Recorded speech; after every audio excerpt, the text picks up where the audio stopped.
अ mathematicians apology एक छोटी लेकिन बहुत ही गहरी किताब है जहाँ G.H. हार्डी अपने दिल से मैथ्स की कहानी सुनाते हैं। हार्डी एक फेमस ब्रिटिश मैथमेटिशियन थे जिन्होंने नंबर थियरी और एनालिसिस को नई बुलंदियों पर पहुंचाया। उनका सबसे यादगार बात यह है कि उन्होंने भारत के जीनियस रामानुजन को सपोर्ट किया, उनके साथ काम किया और दुनिया को उनका टैलेंट दिखाया। इस किताब में हार्डी मैथ्स को सिर्फ एक सब्जेक्ट नहीं बल्कि एक कला के रूप में देखते हैं जहाँ ब्यूटी, लॉजिक और क्रिएटिविटी साथ साथ चलती हैं। वो खुद कहते हैं कि यूज़फुल से ज़्यादा ज़रूरी कभी कभी ब्यूटीफुल चीज़ बनाना होता है। ये किताब उनकी अपनी जर्नी है। तो आइए इस किताब को लाइन बाय लाइन समझने की कोशिश करते हैं। एक प्रोफेशनल मैथमेटिशियन के लिए ये काफ़ी उदासी भरा एक्सपीरियंस होता है जब उसे मैथ्स के बारे में लिखना पड़ता है। मैथमेटिशियन का काम होता है कुछ करना, नए थ्योरम्स प्रूव करना, मैथ्स में कुछ नया जोड़ना, ना कि ये बताना कि उसने या किसी और मैथमेटिशियन ने क्या किया। जैसे नेता लोग जर्नलिस्टों को पसंद नहीं करते, पेंटर लोग आर्ट क्रिटिक्स से चिढ़ते हैं, वैसे ही साइंटिस्ट, फिजिसिस्ट या मैथमेटिशियन भी कुछ ऐसा ही महसूस करते हैं। जो लोग खुद चीज़ें बनाते हैं उनका गुस्सा उन लोगों के लिए सबसे गहरा होता है जो सिर्फ समझाते हैं। एक्सप्लेन करना, तारीफ करना या एनालिसिस करना, ये सब सेकंड ग्रेड दिमाग वाले लोगों का काम होता है। मुझे याद है एक बार मैंने ये बात हाउसमैन के साथ डिस्कस की थी। वो गिनती के कुछ सीरियस बातों में से एक थी जो मैंने उनसे कभी की। हाउसमैन ने अपने एक लेक्चर में जिसका नाम था the name and nature of poetry बड़ा जोर दे के ये कहा था कि वो क्रिटिक नहीं है। लेकिन उन्होंने जिस तरीके से ये माना था मुझे वो काफ़ी अजीब लगा और उन्होंने लिटरेरी क्रिटिसिज्म की जो तारीफ की थी उसने मुझे काफ़ी हैरान और परेशान कर दिया। उन्होंने अपने पहले लेक्चर की शुरुआत एक कोट से की थी जो 22 साल पहले दिया गया था। ये कहना मुश्किल है कि लिटरेरी क्रिटिसिज्म सबसे अच्छा गिफ्ट है जो ऊपर वाले ने दिया है, लेकिन ऐसा लगता है कि ऊपर वाले को तो यही सबसे खास लगता है क्योंकि ये गिफ्ट बहुत ही कम लोगों को मिलता है। ओरेटर्स और पोएट्स अगर ब्लैकबेरीज के मुकाबले में रेयर हैं तो हेलीज कॉमेट के वापस आने से ज़्यादा कॉमन है, लेकिन लिटरेरी क्रिटिक्स तो उनसे भी ज़्यादा रेयर हैं।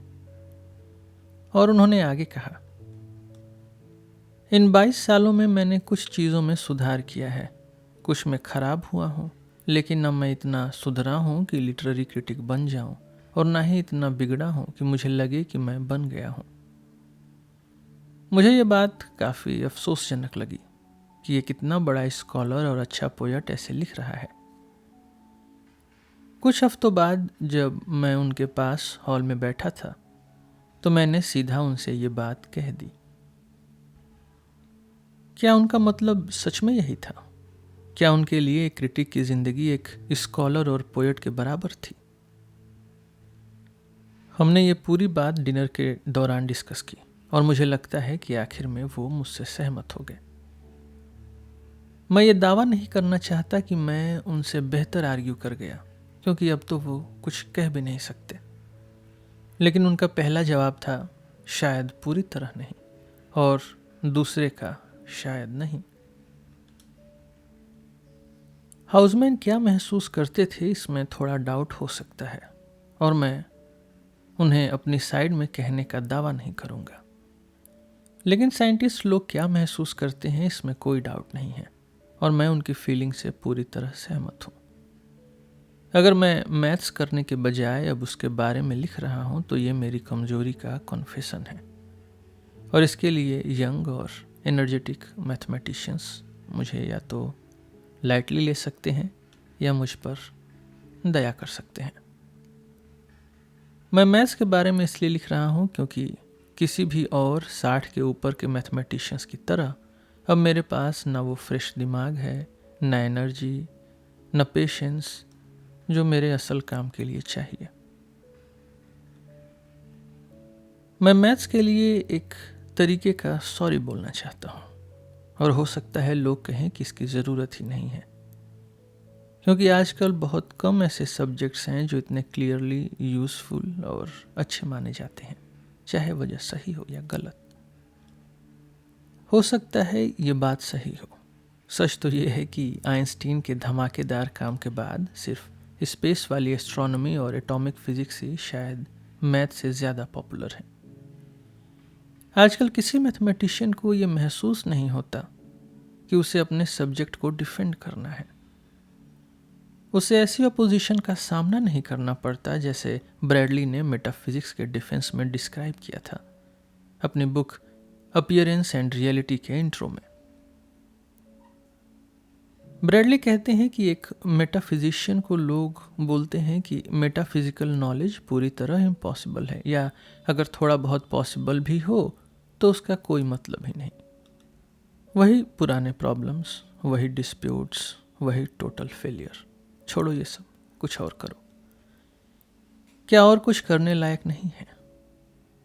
कोई भी इंसान इतना स्टूपिड नहीं होता कि मैथ्स के लिए ऐसे शब्द यूज़ करे। मैथ्स की सच्चाई इतनी ऑब्वियस और सॉलिड है, उसके प्रैक्टिकल काम जैसे ब्रिजेस, इंजन्स, डायनेमोज सबके सामने हैं। इवन जो सबसे डल इमेजिनेशन वाला हो उसे भी समझ आ जाता है।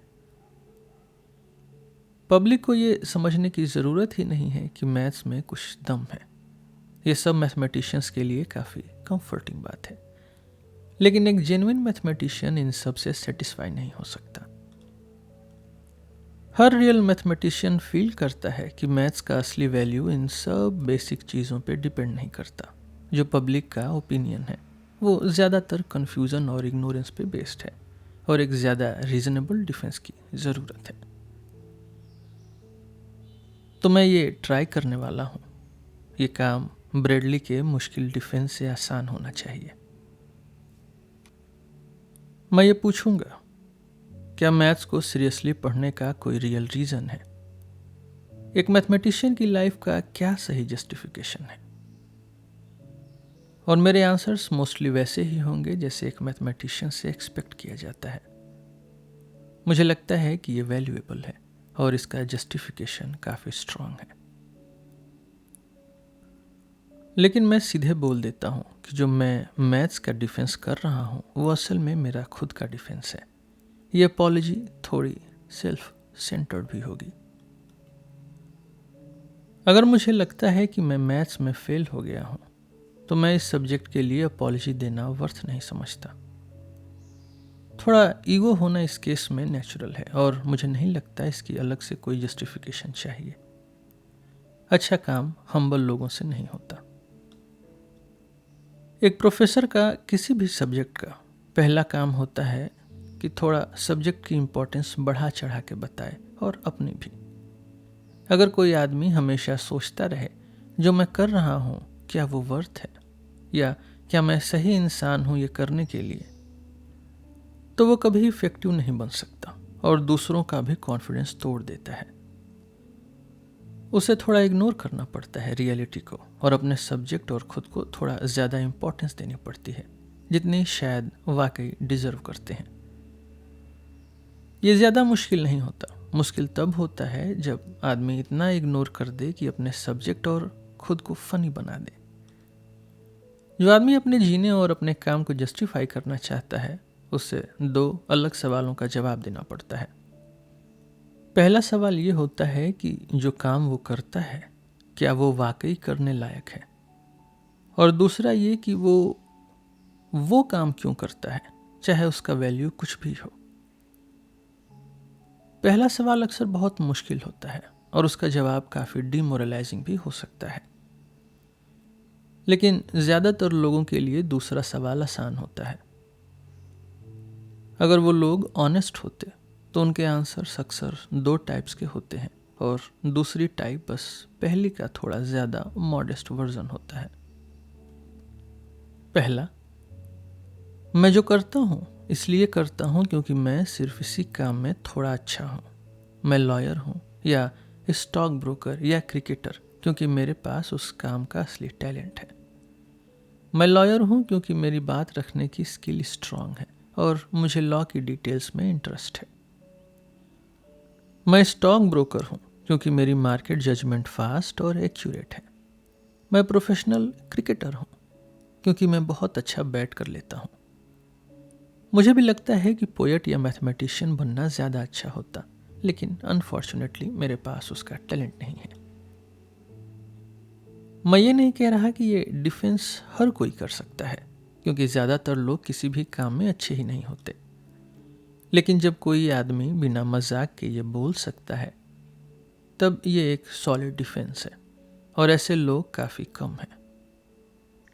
शायद सिर्फ 5 या 10% लोग ही किसी काम में सच में थोड़ा अच्छा कर सकते हैं, और जो लोग एक से ज़्यादा काम अच्छी तरह कर सकते हैं उनकी संख्या तो ऑलमोस्ट 0 है। अगर किसी आदमी के पास असली टैलेंट है, आदमी मेरा मतलब औरत भी, तो उसे उस टैलेंट को पूरा ग्रो करने के लिए कुछ भी कुर्बानी देने के लिए रेडी रहना चाहिए। डॉक्टर जॉनसन भी ये बात मानते थे। जब मैंने उनसे कहा कि मैंने जॉनसन नाम वाले को 3 घोड़ों पर राइड करते देखा, तो उन्होंने कहा, ऐसे आदमी को इनकरेज करना चाहिए। उसका परफॉर्मेंस बताता है कि इंसान क्या क्या कर सकता है। और वैसे ही वो माउंटेन क्लाइंबर्स, चैनल स्विमर्स और आंखों पर पट्टी बांध के चेस खेलने वालों की भी तारीफ करते। मैं खुद भी ऐसे लोगों के एफर्ट को पूरी तरह सपोर्ट करता हूँ। मैं तो मैजिशियंस और वेंट्रिलोक्विस्ट के लिए भी थोड़ा सॉफ्ट फील करता हूँ। और जब एल्खीना या ब्रैडमैन कोई रिकॉर्ड तोड़ने की कोशिश करते हैं, तो अगर वो फेल हो जाए तो मुझे एक्चुअल में बुरा लगता है। और यहाँ डॉक्टर जॉनसन और मैं दोनों पब्लिक के साथ एग्री करते हैं। जैसा WJ टर्नर ने सही बोला है, सिर्फ हाई ब्रो लोग, वो भी बोरिंग वाले ही, रियल स्विल्स को एडमायर नहीं करते। हाँ, ये बात भी समझनी चाहिए कि हर काम की वैल्यू अलग होती है। मैं नोवेलिस्ट या पेंटर बनना ज़्यादा पसंद करता हूँ बजाय किसी टॉप लेवल नेता के। और ऐसे बहुत सारे फेम के रास्ते हैं जो हम लोग एक्चुअल में गलत मानते हैं। लेकिन ऐसा रेयरली होता है कि सिर्फ वैल्यू का फ़र्क किसी आदमी के कैरियर का डिसीजन करे। ज़्यादातर केसेस में तो उसका डिसीजन उसके खुद के नेचुरल टैलेंट के लिमिटेशन से होता है। पोइट्री का वैल्यू क्रिकेट से ज़्यादा है, लेकिन अगर ब्रैडमैन अपना क्रिकेट छोड़ के सेकेंड रेट पोइट्री लिखने लगे तो वो बेवकूफ़ी होती, और शायद उससे अच्छा लिखना उसके बस की बात ही नहीं होती। अगर क्रिकेट थोड़ा कम अच्छा होता और पोइट्री थोड़ा अच्छा, तो चॉइस थोड़ा टफ हो सकती थी। मुझे नहीं पता कि मैं विक्टर ट्रम्पर बनना चाहता या रूपर्ट ब्रूक। अच्छा है कि ऐसे कन्फ्यूज़न वाले मूवमेंट्स ज़्यादा नहीं होते। और मैं ये भी कहना चाहता हूँ कि मैथमेटिशियंस के केस में तो ये कन्फ्यूज़न ऑलमोस्ट कभी नहीं होती। लोग अक्सर मैथमेटिशियंस और बाकी लोगों के थिंकिंग प्रोसेस का फ़र्क ओवर एग्जेजरेट कर देते हैं, लेकिन ये तो क्लियर है कि मैथ्स का टैलेंट बहुत स्पेसिफिक टाइप का होता है। और मैथमेटिशियंस यूजुअली जनरल एबिलिटी या ऑलराउंडर होने के लिए नहीं जाने जाते। अगर कोई आदमी असली मैथमेटिशियन है तो ऑलमोस्ट गारंटी है कि उसका मैथ्स ही उसका बेस्ट काम है, और उसके अलावा जो भी करेगा वो ज़्यादा खास नहीं होगा। ऐसे आदमी को अपने टैलेंट का यूज़ करने का चांस कभी नहीं छोड़ना चाहिए। अगर छोड़ेगा तो सिर्फ 2 वजह हो सकती हैं, पैसों की मजबूरी या बुढ़ापा। मुझे यहाँ एज के टॉपिक पे थोड़ा बोलना चाहिए, क्योंकि ये मैथमेटिशियंस के लिए स्पेशली इम्पॉर्टेंट होता है। किसी भी मैथमेटिशियन को ये कभी भूलना नहीं चाहिए कि मैथ्स किसी भी और आर्ट या साइंस से ज़्यादा यंग लोगों का गेम है। एक सिंपल एग्जांपल लें, थोड़ा बेसिक लेवल पे। रॉयल सोसाइटी के लिए जो एवरेज एज होती है इलेक्शन की, वो मैथ्स में सबसे कम होती है। और हम इससे भी ज़्यादा स्ट्रॉन्ग एग्जांपल्स देख सकते हैं। मान लीजिए एक ऐसे आदमी का कैरियर जो डेफिनेटली दुनिया के टॉप 3 मैथमेटिशियंस में आता है। न्यूटन ने मैथ्स छोड़ दिया था जब वो 50 के थे, और उससे काफ़ी पहले ही उनका मैथ्स में इंटरेस्ट ख़त्म हो गया था। शायद उन्होंने 40 तक समझ लिया था कि उनका बेस्ट क्रिएटिव टाइम ख़त्म हो गया है। उनका सबसे बड़ा आइडिया फ्लुक्सियंस और लॉ ऑफ ग्रेविटेशन उनके पास आया था 1666 के आसपास, जब वो सिर्फ 24 साल के थे, 24। उस समय मैं इन्वेंशंस के लिए सबसे बेस्ट टाइम में था और मैथ्स और फिलॉसफी पे सबसे ज़्यादा ध्यान देता था। वो लगभग 40 साल तक बड़े डिस्कवरीज करते रहे, जैसे एलिप्टिक ऑर्बिट जब वो 37 साल के थे, 37, लेकिन उसके बाद सिर्फ पॉलिश और परफेक्ट करते रहे। गैलोइस 21 में मर गए, अबेल 27 में, रामानुजन 33 में, रायमन 40 में। कुछ लोग ऐसे भी थे जिन्होंने लेट एज में ग्रेट काम किए, जैसे गॉस का बड़ा पेपर ऑन डिफरेंशियल ज्योमेट्री उन्होंने 50 में पब्लिश किया, लेकिन उनके बेसिक आइडियाज़ उनके पास 10 साल पहले ही थे। मुझे ऐसा कोई केस नहीं पता जहां 50 के बाद किसी ने कोई बड़ा मैथमेटिकल एडवांस स्टार्ट किया हो। अगर कोई मैच्योर एज में मैथ्स छोड़ देता है या इंटरेस्ट लूज कर देता है, तो ये लॉस न मैथ्स के लिए बड़ा होता है न उस आदमी के लिए। वहीं दूसरी साइड पे उसका गेन भी यूजुअली कुछ खास नहीं होता। ओल्ड एज में मैथमेटिशियंस का रिकॉर्ड इंस्पायरिंग नहीं होता। न्यूटन एक ठीक ठाक मास्टर ऑफ द मिंट बने जब तक वो किसी से लड़ नहीं रहे होते। पेनलेवे फ्रांस के प्रीमियर बने, लेकिन ज़्यादा सक्सेसफुल नहीं थे। लैपलेस का पॉलिटिकल कैरियर काफ़ी बेइज्जती भरा था, लेकिन उनका एग्जाम्पल थोड़ा अनफेयर है क्योंकि वो इनकॉम्पिटेंट नहीं, डिसऑनेस्ट थे, और उन्होंने मैथ्स एक्चुअली में कभी प्रॉपरली छोड़ा ही नहीं। ऐसा कोई क्लियर एग्जाम्पल मिलना बहुत मुश्किल है जहाँ कोई टॉप लेवल मैथमेटिशियन ने मैथ्स छोड़कर किसी और फील्ड में टॉप लेवल काम किया हो। शायद कुछ यंग लोग होते जो टॉप मैथमेटिशियंस बन सकते थे अगर वो मैथ्स में बने रहते, लेकिन मैंने कभी कोई कन्विंसिंग एग्जाम्पल नहीं सुना। और ये सब बातें मेरे खुद के लिमिटेड एक्सपीरियंस से भी परफेक्टली मैच करती हैं। जो भी यंग मैथमेटिशियन मुझे मिला जिसमें एक्चुअल टैलेंट था, उसने मैथ्स को कभी नहीं छोड़ा। न उनके पास एम्बिशन की कमी थी, बल्कि एम्बिशन ज़्यादा था। उन्होंने पहचान लिया कि अगर कहीं से रियल रिकॉग्निशन मिल सकती है तो वो मैथ्स ही है। एक और चीज़ है जिसे मैं थोड़ा हम्बल वर्जन कहता हूँ स्टैंडर्ड अपॉलजी का, लेकिन इस पे मैं बस थोड़ा सा बोल के ख़त्म कर देता हूँ। ये दूसरा है कि मैं किसी भी काम में खास अच्छा नहीं हूँ। जो कर रहा हूँ बस इसलिए कर रहा हूँ क्योंकि ये मेरे सामने आ गया। सच कहूँ तो मुझे कभी कुछ और करने का चांस मिला ही नहीं, और ये अपॉलजी भी मैं पूरी तरह से एक्सेप्ट करता हूँ।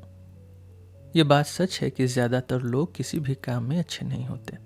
अगर ऐसा है तो फिर वो क्या कैरियर चूज़ करते हैं उसका ज़्यादा फर्क नहीं पड़ता, और फिर कहने को कुछ खास बचा भी नहीं। ये एक फाइनल जवाब है, लेकिन ऐसा जवाब कोई सेल्फ रिस्पेक्ट वाला आदमी शायद नहीं देगा, और मैं मान के चलता हूँ कि हम में से कोई भी इस जवाब से सेटिस्फाई नहीं होगा। अब टाइम आ गया है उस पहले सवाल पे ध्यान देने का जो मैंने ऊपर पूछा था, और जो दूसरे सवाल से काफ़ी ज़्यादा मुश्किल है। क्या मैथ्स, जैसा मैं और बाकी मैथमेटिशियन समझते हैं, वाकई करने लायक है, और अगर हाँ तो क्यों? मैं फिर से देख रहा था अपने इनॉग्रेल लेक्चर के स्टार्टिंग पेजेस को जो मैंने 1920 में ऑक्सफोर्ड में दिए थे, जिसमें एक छोटा सा मैथ्स का डिफेंस लिखा था। वो काफ़ी कमज़ोर सा था, 2 पेजेस से भी कम, और एक ऐसे स्टाइल में लिखा था, शायद मेरी पहली कोशिश थी ऑक्सफोर्ड मैनर में लिखने की, जिसे लेके आज मुझे कोई खास गर्व नहीं है। लेकिन फिर भी मुझे लगता है कि चाहे उसमें और डेवलपमेंट की ज़रूरत हो, उसमें बात का असली पॉइंट तो था। मैं जो वहाँ बोला था उसका शॉर्ट वर्जन मैं यहाँ फिर से बोल देता हूँ, एक फुल डिस्कशन के इंट्रोडक्शन के रूप में। मैंने शुरू किया था ये बता के कि मैथ्स एक बिल्कुल नुकसान न पहुंचाने वाला सब्जेक्ट है। मैथ्स पढ़ना अगर यूजलेस भी हो तो भी ये एक बिल्कुल सेफ और निर्दोष एक्टिविटी है। मैं इस पॉइंट पे बना रहूँगा, लेकिन ऑब्वियसली इस पे और अच्छे से एक्सप्लेनेशन देना पड़ेगा। क्या मैथ्स यूजलेस है? कुछ केसेस में तो क्लियरली नहीं है, जैसे ये बहुत लोगों को एक्चुअल में बहुत मज़ा देती है। लेकिन मैं यूज़फुलनेस को थोड़ा नैरो सेंस में देख रहा था। क्या मैथ्स यूज़फुल है, डायरेक्टली यूज़फुल, जैसे केमिस्ट्री या फिजियोलॉजी होते हैं? ये क्वेश्चन सिंपल नहीं है और सब लोग इस पे एग्री भी नहीं करेंगे। मेरा फाइनल आंसर होगा नहीं, लेकिन कुछ मैथमेटिशियंस और कुछ आउटसाइडर्स शायद हाँ बोलेंगे। और क्या मैथ्स हार्मलेस है? इसका आंसर भी इतना क्लियर नहीं है, और मैं इस क्वेश्चन को अवॉइड करना चाहता था, क्योंकि इससे साइंस के वॉर पे इफेक्ट का पूरा टॉपिक खुल जाता है। क्या मैथ्स हार्मलेस है? वैसे जैसे केमिस्ट्री क्लियरली नहीं है। इन दोनों क्वेश्चंस पे मुझे बाद में वापस आना पड़ेगा। और दूसरा, फिर मैंने वहाँ बोला था कि यूनिवर्स का स्केल बहुत बड़ा है, और अगर हम अपना टाइम वेस्ट कर रहे हैं तो कुछ यूनिवर्सिटी प्रोफेसर्स की लाइफ वेस्ट होना कोई बड़ी ट्रेजेडी नहीं है। और यहाँ लग सकता है कि मैं वही ओवर हम्बल वाली बात कर रहा हूँ जिसे मैंने थोड़ी देर पहले रिजेक्ट किया था। मुझे पक्का पता है कि ये मेरी रियल सोच नहीं थी। मैं एक सेंटेंस में वो कहने की कोशिश कर रहा था जो मैंने बहुत डिटेल में कहा था।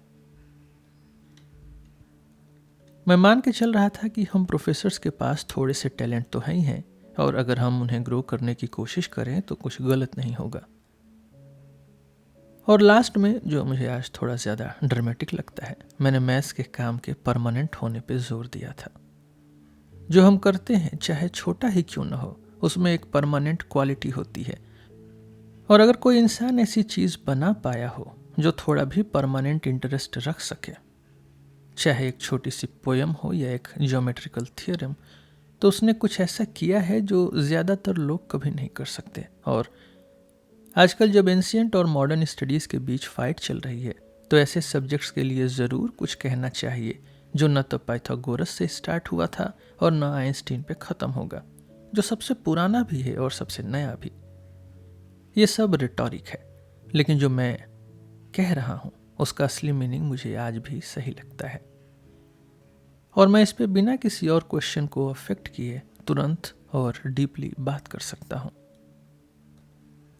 मैं ये मान के चल रहा हूँ कि मैं उन लिसनर्स के लिए बोल रहा हूँ जो अभी भी या कभी न कभी एम्बिशियस फील कर चुके हैं।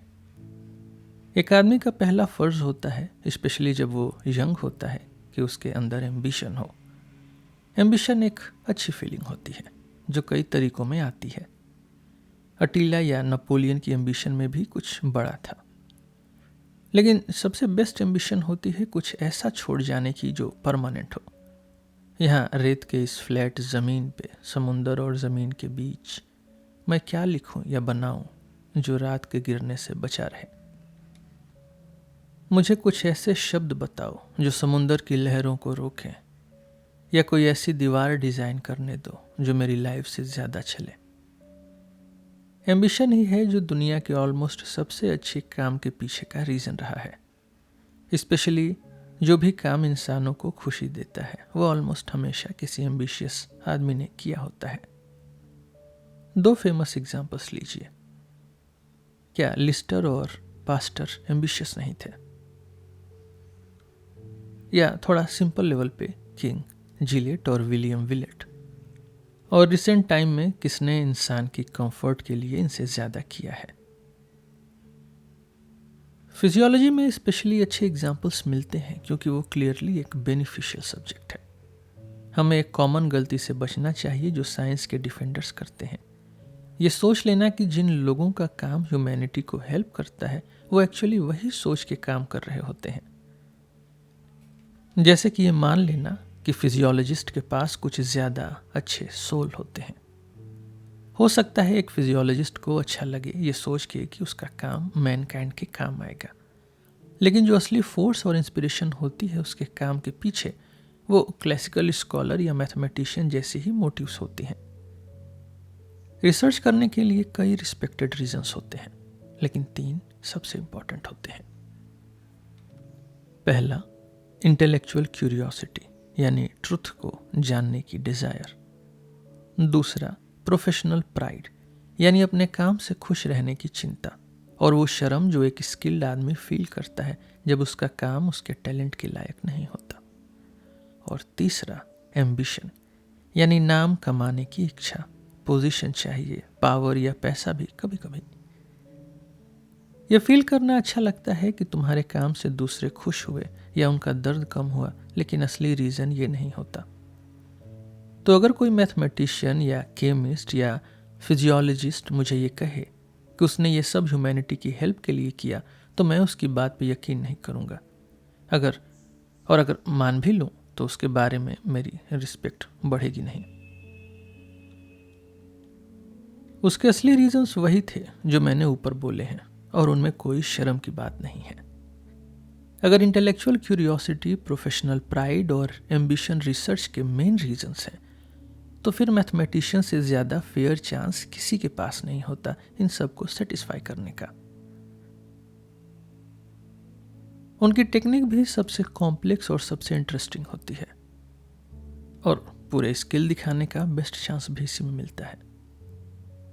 और हिस्ट्री क्लियरली दिखाती है कि मैथ्स का काम, चाहे उसकी वैल्यू कुछ भी हो, सबसे ज़्यादा लॉन्ग लास्टिंग होती है।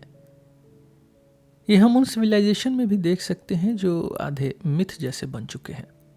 बेबीलोन और असीरिया ख़त्म हो गए, हैमुरबाई, सैरगन, और ये सिर्फ नाम बन गए, लेकिन बेबीलोनियन मैथ्स अभी भी इंटरेस्टिंग है, और उनका 60-60 बेस सिस्टम आज भी एस्ट्रोनॉमी में यूज़ होता है। लेकिन रियल एग्जाम्पल तो ग्रीक्स का है। ग्रीक्स पहले ऐसे मैथमेटिशियंस थे जो आज भी हमें रियल लगते हैं। ओरिएंटल मैथ्स बस एक क्यूरियोसिटी हो सकती है, लेकिन ग्रीक मैथ्स असली चीज़ है। ग्रीक्स ने पहली बार ऐसी लैंग्वेज में बात की जो मॉडर्न मैथमेटिशियंस समझ सकते हैं। जैसे लिटिल वुड ने मुझे एक बार बोला था, वो स्कूल के स्मार्ट बच्चे नहीं बल्कि दूसरे कॉलेज के फेलोज जैसे हैं। तो ग्रीक मैथ्स परमानेंट है, ग्रीक लिटरेचर से भी ज़्यादा परमानेंट। आर्किमिडीज को लोग तब भी याद रखेंगे जब एसिकुलस भूल चुका होगा, क्योंकि लैंग्वेजेस मर जाती हैं लेकिन मैथमेटिकल आइडियाज नहीं। इमोर्टैलिटी शायद एक सिली वर्ड है, लेकिन शायद मैथमेटिशियन के पास बेस्ट चांस होता है, जो भी उसका मतलब हो। और उसे फ्यूचर से डरने की भी ज़रूरत नहीं है कि कहीं उसके साथ अनफेयर हो जाए। इमोर्टैलिटी कभी कभी फनी या क्रूएल होती है। हम में से कोई भी नहीं चाहेगा कि उसे ऑग या एनियास या गैलियो बनाया जाए। इवन मैथ्स में भी हिस्ट्री कभी कभी वियर्ड काम करती है। रोले कैलकुलस के टेक्स्ट बुक्स में इस तरह दिखाई देता है जैसे वो न्यूटन जैसा मैथमेटिशियन हो। फरे इमोर्टल हो गया क्योंकि वो एक थियरम को समझ नहीं पाया जो हेरोस ने 14 साल पहले प्रूव कर दिया था। और 5 नॉर्वेगियन लोगों के नाम एबेल की लाइफ स्टोरी में सिर्फ इसलिए हैं क्योंकि उन्होंने एक डम्ब डिसीजन ले लिया अपने ही कंट्री के ग्रेटेस्ट आदमी के अगेंस्ट।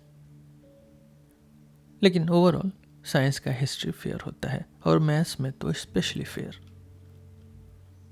किसी और सब्जेक्ट में इतने क्लियर रूल्स नहीं होते, और जिनके नाम बचे होते हैं वो यूजुअली वाकई वर्थ होते हैं। मैथ्स की फेम, अगर तुम्हारे पास उसके लिए रियल वैल्यू है, तो वो एक सॉलिड और स्टेबल इन्वेस्टमेंट होती है।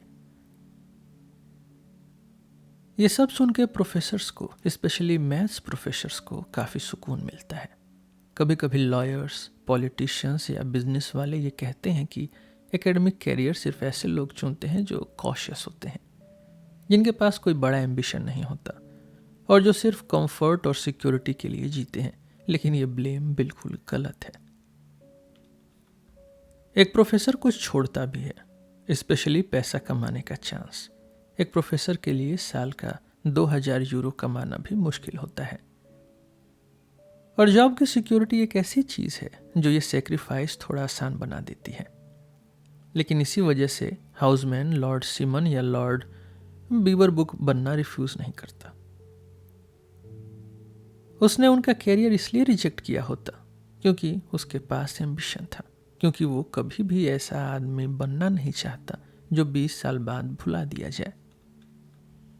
फिर भी कितना पेनफुल लगता है जब ये सोचो कि इतने सारे एडवांटेजेस के बाद भी तुम फेल हो सकते हो।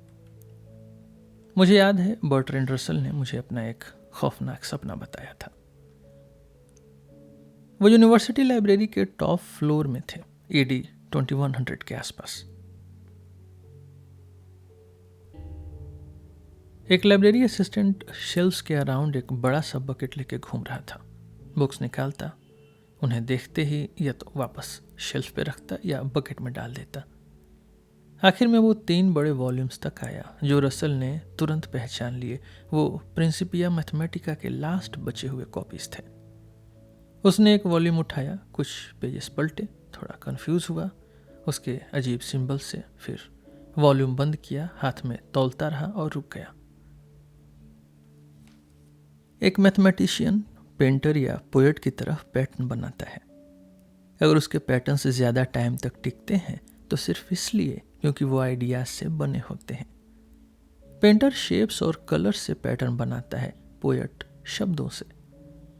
पेंटिंग में कोई आइडिया हो सकता है लेकिन वो आइडिया मोस्टली बोरिंग या कॉमन होता है। पोएट्री में आइडियाज थोड़ा ज़्यादा इंपॉर्टेंट होते हैं।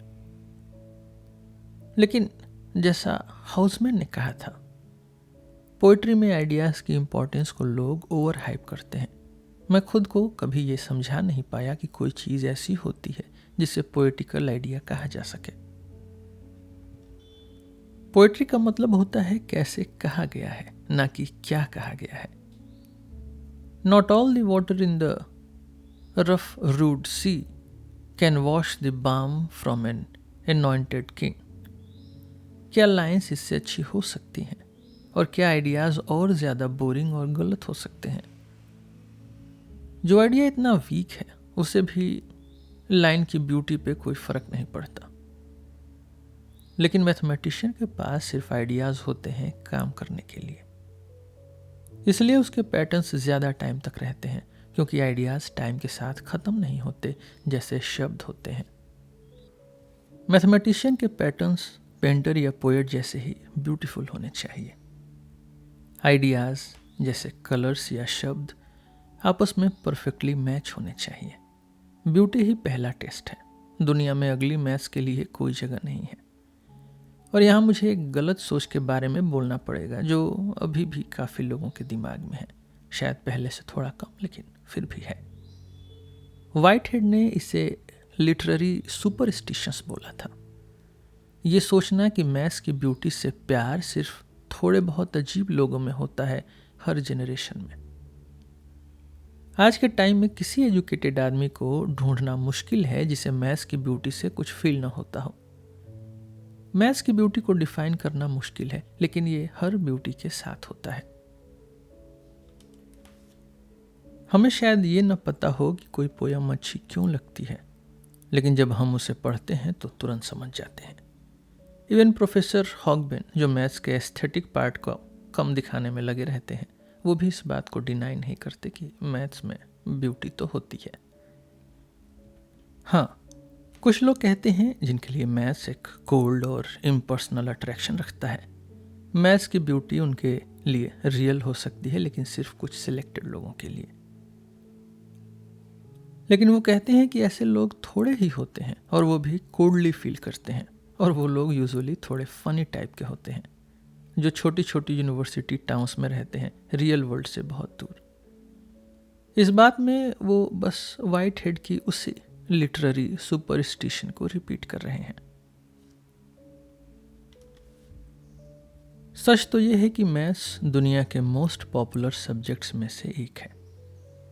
ज़्यादातर लोग थोड़ा मैथ्स एंजॉय कर लेते हैं, जैसे एक अच्छा ट्यून एंजॉय कर लेते हैं। और हो सकता है कि एक्चुअली म्यूज़िक से ज़्यादा लोग मैथ्स में इंटरेस्टेड होते हैं।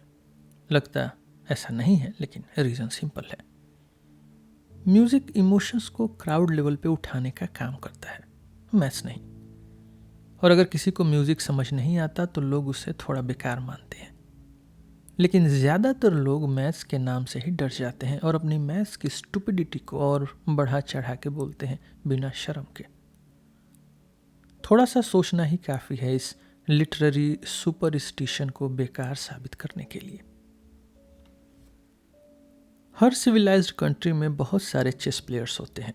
रूस में तो ऑलमोस्ट हर एजुकेटेड आदमी चेस खेलता है, और हर चेस प्लेयर एक ब्यूटीफुल गेम या प्रॉब्लम को पहचान सकता है, अप्रिशिएट कर सकता है। लेकिन चेस प्रॉब्लम तो सिर्फ एक प्योर मैथ्स का एक्सरसाइज होती है, गेम पूरा नहीं, क्योंकि उसमें थोड़ी साइकोलॉजी भी होती है। और कोई भी आदमी जो चेस प्रॉब्लम को ब्यूटीफुल बोलता है वो एक्चुअली मैथमेटिकल ब्यूटी की तारीफ कर रहा होता है, चाहे वो ब्यूटी थोड़ी लो लेवल वाली ही क्यों ना हो।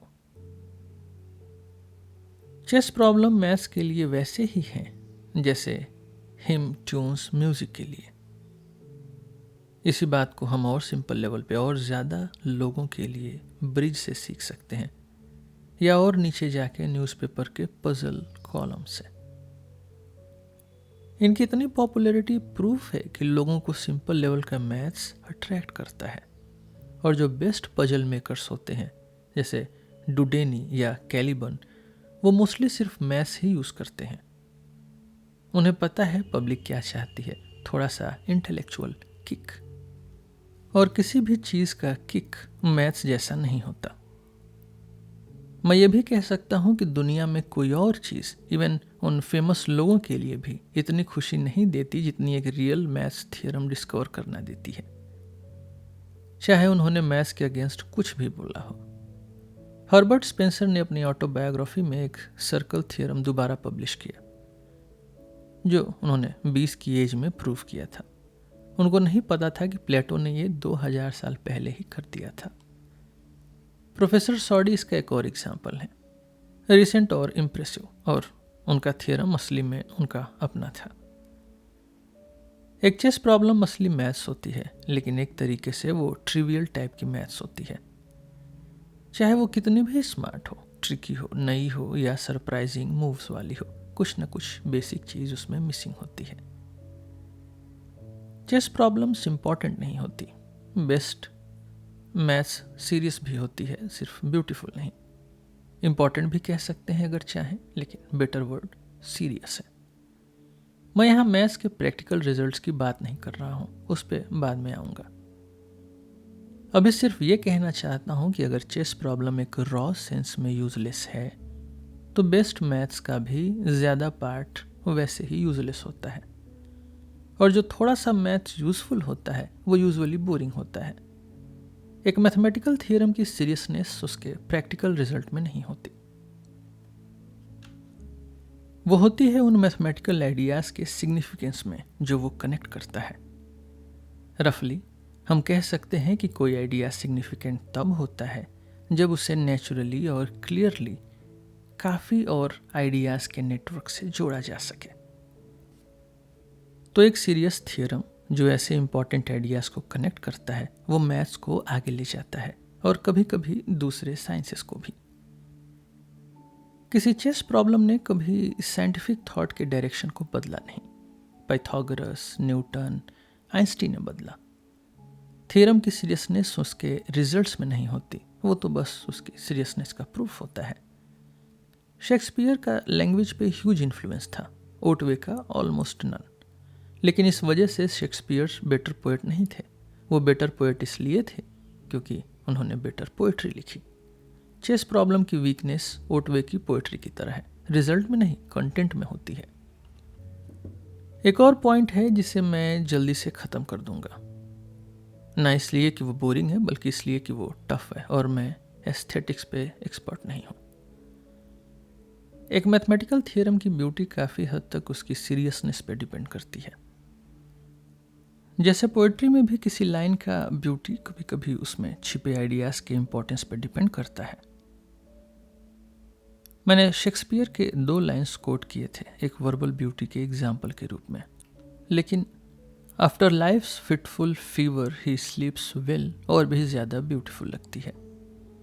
उसका पैटर्न उतना ही अच्छा है और इस केस में आइडियाज़ भी मीनिंगफुल हैं और मैसेज भी स्ट्रांग है, इसलिए इमोशंस और डीपली टच होते हैं। पोइट्री में भी आइडियाज़ मैटर करते हैं और मैथ्स में तो और भी ज़्यादा, लेकिन मैं इस टॉपिक पे सीरियस डिबेट करने नहीं जा रहा। अब तक ये तो क्लियर हो गया होगा कि अगर हमें आगे बढ़ना है तो मुझे कुछ रियल मैथमेटिकल थ्योरम्स का एग्जाम्पल देना पड़ेगा, ऐसे थ्योरम्स जो हर मैथमेटिशियन माने कि ये टॉप लेवल के हैं। और यहाँ मुझे थोड़ा प्रॉब्लम है क्योंकि मैं कुछ रेस्ट्रिक्शंस के अंदर लिख रहा हूँ। एक साइड पे मेरे एग्जाम्पल सिंपल होने चाहिए और ऐसे होने चाहिए जो कोई भी रीडर समझ सके, जिसे मैथ्स का कोई स्पेशल नॉलेज नहीं है। कोई भी लंबा एक्सप्लेनेशन अलाउड नहीं है और रीडर को सिर्फ स्टेटमेंट्स ही नहीं, प्रूफ्स भी समझ आने चाहिए। ये कंडीशन बहुत सारे नंबर थियरी के ब्यूटीफुल थ्योरम्स को बाहर कर देती है, जैसे फॉर्मेट का 2 स्क्वायर थ्योरम या लॉ ऑफ क्वाड्रेटिक रेसिप्रोसिटी। और दूसरी साइड पे मेरे एग्जाम्पल्स पक्का मैथमेटिक्स से होने चाहिए, मतलब वो मैथ्स जो रियल वर्किंग मैथमेटिशियंस यूज करते हैं। और इस कंडीशन की वजह से वो काफ़ी सारी चीज़ें एक्सक्लूड हो जाती हैं जो थोड़ी आसान होती लेकिन लॉजिक या मैथमेटिकल फिलॉसफी के एरिया में चली जाती। मैं शायद बेस्ट यही कर सकता हूँ कि वापस ग्रीक्स के थ्योरम पे जाऊँ। मैं ग्रीक मैथमेटिक्स के 2 फेमस थ्योरम्स बताऊंगा और प्रूफ भी करूंगा। ये थ्योरम्स आसान है, आइडिया भी सिंपल है और प्रूफ भी, लेकिन कोई डाउट नहीं है कि ये टॉप क्लास थ्योरम्स हैं। ये दोनों थ्योरम्स उतने ही फ्रेश और इम्पॉर्टेंट हैं जितने तब थे जब डिस्कवर हुए थे। 2000 साल में भी इन पे एक भी झुर्रियाँ नहीं आई और इनका स्टेटमेंट और प्रूफ कोई भी स्मार्ट रीडर 1 घंटे में समझ सकता है, चाहे उसका मैथ्स बैकग्राउंड कितना भी कमज़ोर हो। पहला थ्योरम है यूक्लिड का प्रूफ कि प्राइम नंबर्स इन्फिनिट होते हैं। प्राइम नंबर्स या प्राइम्स वो नंबर्स होते हैं जो किसी छोटी वैल्यू के फैक्टर्स में डिवाइड नहीं हो सकते, जैसे 2, 3, 5, 7, 11, 13, 17, 19, 23, 29 एंड सो ऑन। जैसे 37 और 317 प्राइम होते हैं। प्राइम्स ही वो बेसिक ब्लॉक्स हैं जिससे सारे नंबर्स बनाए जाते हैं मल्टीप्लिकेशन के थ्रू।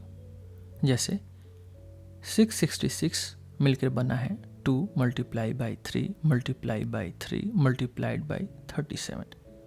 हर नंबर जो खुद प्राइम नहीं है वो किसी न किसी प्राइम से डिवाइड होता है, अक्सर एक से ज़्यादा से। हमें प्रूव करना है कि प्राइम नंबर्स इन्फिनिट होते हैं, मतलब ये सीरीज़ कभी ख़त्म नहीं होती। अब मान लो कि ये सीरीज़ ख़त्म हो जाती है और 2, 3, 5 एंड सो ऑन पी तक के सारे प्राइम नंबर्स उसमें आ गए हैं। पी सबसे बड़ा प्राइम है यहाँ पे। अब हम एक नया नंबर क्यू बनाते हैं जिसका फॉर्मूला है क्यू बराबर 2 multiplied by 3 multiplied by 5 multiplied by so on multiplied by P तक, और इसमें एक और जोड़ देंगे +1। ये क्लियरली दिखाता है कि क्यू किसी भी 2, 3, 5 एंड सो ऑन पी से डिवाइड नहीं होता, क्योंकि क्यू इन सब से डिवाइड करने पे रिमाइंडर 1 देता है। लेकिन अगर क्यू खुद प्राइम नहीं है तो वो किसी प्राइम से डिवाइड होता होगा। इसका मतलब है कि कोई ऐसा प्राइम एग्जिस्ट करता है जो 2, 3, 5 सो ऑन पी तक इससे बड़ा है, शायद क्यू खुद भी। ये डायरेक्टली कॉन्ट्रडिक्ट करता है हमारा अजम्पशन कि पी सबसे बड़ा प्राइम है। तो इसका मतलब है कि हमारा अजम्पशन गलत था। ये प्रूफ रिडक्शियो एड अब्सर्डम मेथड से है और ये मेथड यूक्लिड को बहुत पसंद था और ये मैथमेटिशियन का एक सबसे पावरफुल वेपन होता है। ये चेस से किसी भी गैम्बिट से ज़्यादा स्ट्रांग मूव है। चेस प्लेयर पॉन या पीस सेक्रीफाइस करते हैं, लेकिन मैथमेटिशियन पूरा गेम सेक्रीफाइस करता है। सबसे पहले मैथमेटिकल थ्योरम्स का जो सीरियसनेस में सुपीरियॉरिटी है वो बिल्कुल क्लियर और बहुत स्ट्रांग है। चेस प्रॉब्लम एक स्मार्ट आइडिया का रिजल्ट होता है, लेकिन वो एक छोटी सी लिमिटेड सोच का हिस्सा है जो एक दूसरे से ज़्यादा डिफरेंट नहीं होते और जिसके बाहर कोई रियल इम्पैक्ट नहीं होता। हमें वैसे सोचना चाहिए जैसे चेस कभी इन्वेंट ही नहीं हुआ होता, जबकि यूक्लिड और पाइथागोरस के थ्योरम्स ने डीपली सोच को अफेक्ट किया है, मैथ्स के बाहर भी। इसलिए यूक्लिड का थ्योरम पूरे अरिथमेटिक स्ट्रक्चर के लिए बहुत इंपॉर्टेंट है। प्राइम्स वो बेसिक मटेरियल हैं जिनके थ्रू हम अरिथमेटिक बनाते हैं, और यूक्लिड का थ्योरम ये कंफर्म करता है कि हमारे पास काम के लिए बहुत सारा मटेरियल अवेलेबल है। लेकिन पाइथागोरस का थ्योरम ज़्यादा वाइड यूज़ होता है और बेटर एग्जाम्पल भी देता है। हमें पहले ये देखना चाहिए कि पाइथागोरस का आर्गूमेंट बहुत दूर तक एक्सटेंड हो सकता है और इसे थोड़ा चेंज के साथ और भी बहुत सारे इरेशनल नंबर्स के लिए यूज़ किया जा सकता है। हम ऐसे ही प्रूव कर सकते हैं जैसे थियोटेटस ने किया था कि square root of 3, square root of 5, square root of 11, square root of 13, square root of 17 irrational होते हैं। या थियोटेटस से भी आगे जाके क्यूब रूट ऑफ 2 और क्यूब रूट ऑफ 17 भी इरेशनल होते हैं। यूक्लिड का थ्योरम बताता है कि हमारे पास बहुत अच्छा और स्ट्रॉन्ग मटेरियल है इंटीजर्स के अरिथमेटिक सिस्टम बनाने के लिए। पाइथागोरस का थ्योरम और उसके एक्सटेंशंस बताते हैं कि जब हम ये अरिथमेटिक बना लेंगे तब भी ये हमारी हर नीड पूरी नहीं करेगा, क्योंकि ऐसे बहुत सारे मैग्नीट्यूड्स होंगे जो हमें कंफ्यूज करेंगे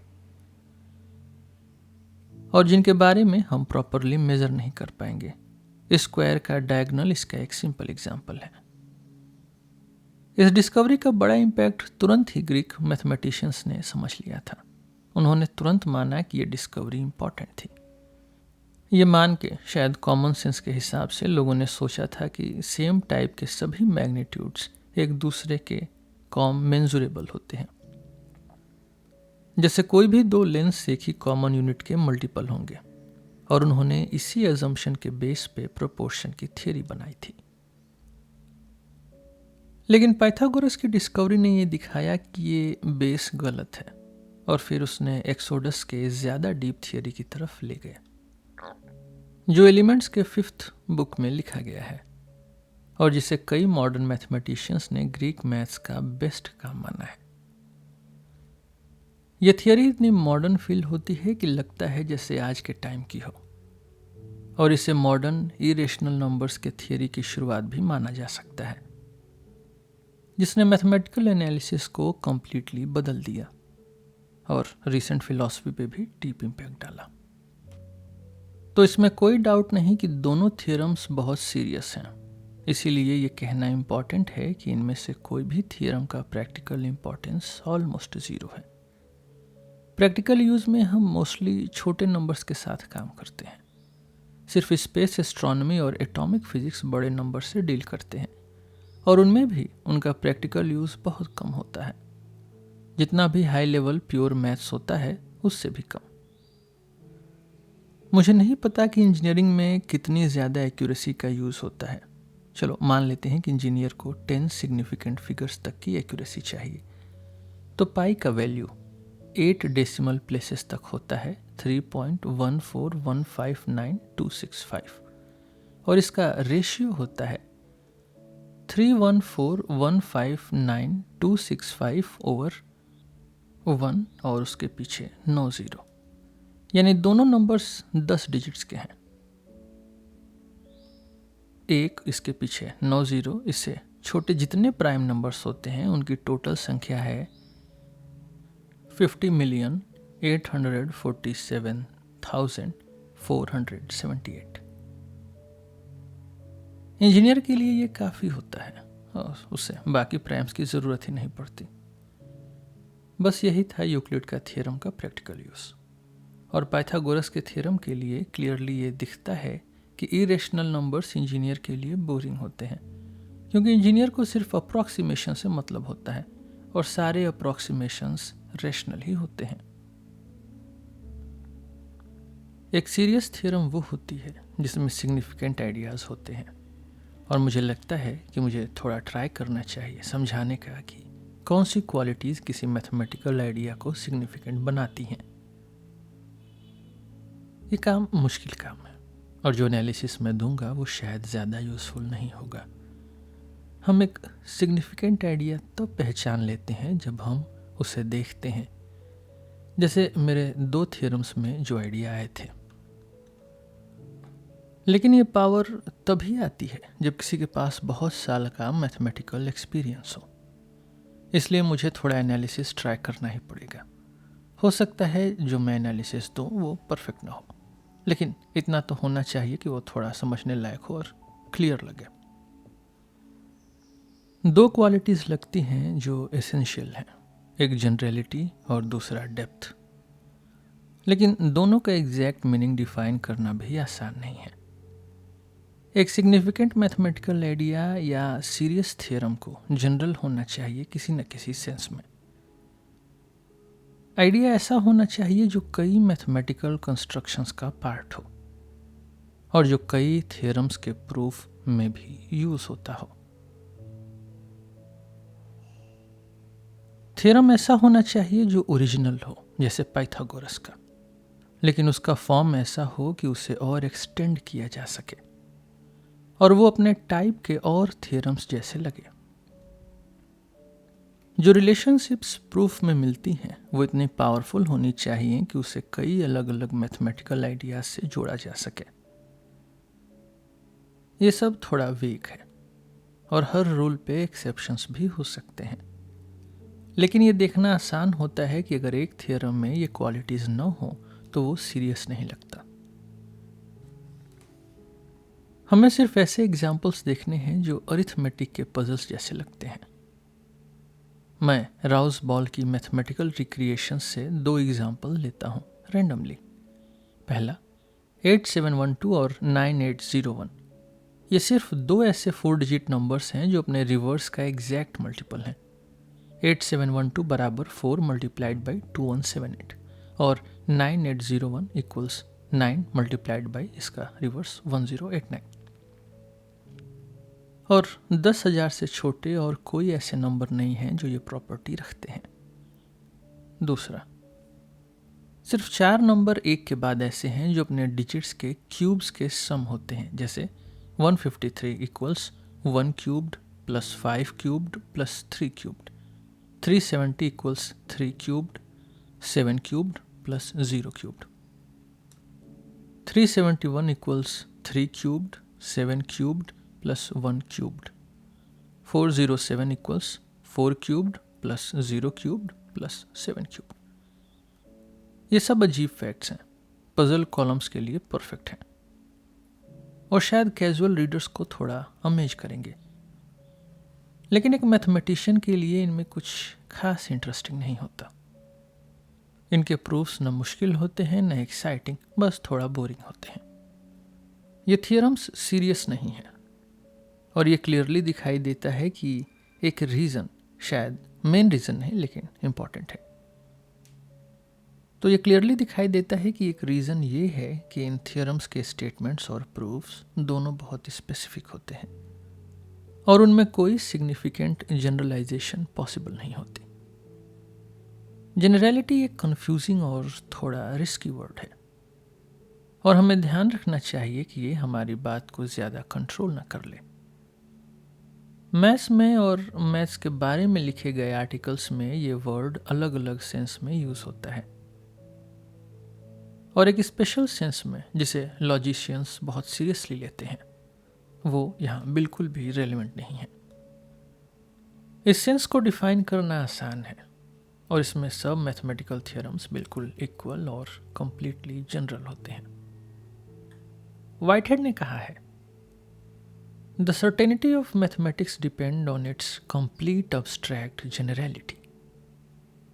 जब हम बोलते हैं 2 + 3 = 5 तो हम 3 ग्रुप्स ऑफ थिंग्स के बीच रिलेशन बताते हैं और ये थिंग्स एप्पल्स हों या कॉइन्स या कुछ भी फर्क नहीं पड़ता, ये बस कुछ भी चीज़ें हैं। इस स्टेटमेंट का मतलब उस ग्रुप के मेंबर्स की आइडेंटिटी से बिल्कुल फ्री होता है। सारे मैथमेटिकल ऑब्जेक्ट्स जैसे 2, 3, 4, प्लस या इक्वल्स और जो भी प्रोपोजिशंस इनमें यूज़ होती हैं वो सब कम्प्लीटली जनरल होते हैं क्योंकि वो कम्प्लीटली एब्स्ट्रैक्ट होते हैं। वैसे देखा जाए तो वाइट हेड का एक वर्ड एक्स्ट्रा है क्योंकि इस सेंस में जनरलिटी का मतलब ही अब्स्ट्रैक्टनेस होता है। यह सेंस इंपॉर्टेंट है और लॉजिशियंस सही हैं इस पे जोर देने में क्योंकि ये एक बेसिक ट्रूथ है जो कई लोग भूल जाते हैं, स्पेशली वो लोग जिनको अच्छे से पता होना चाहिए। जैसे कि एस्ट्रोनॉमर या फिजिसिस्ट कभी कभी क्लेम करता है कि उसने मैथमेटिकल प्रूफ दिया है कि फिजिकल यूनिवर्स एक पर्टिकुलर तरीके से बिहेव करेगा।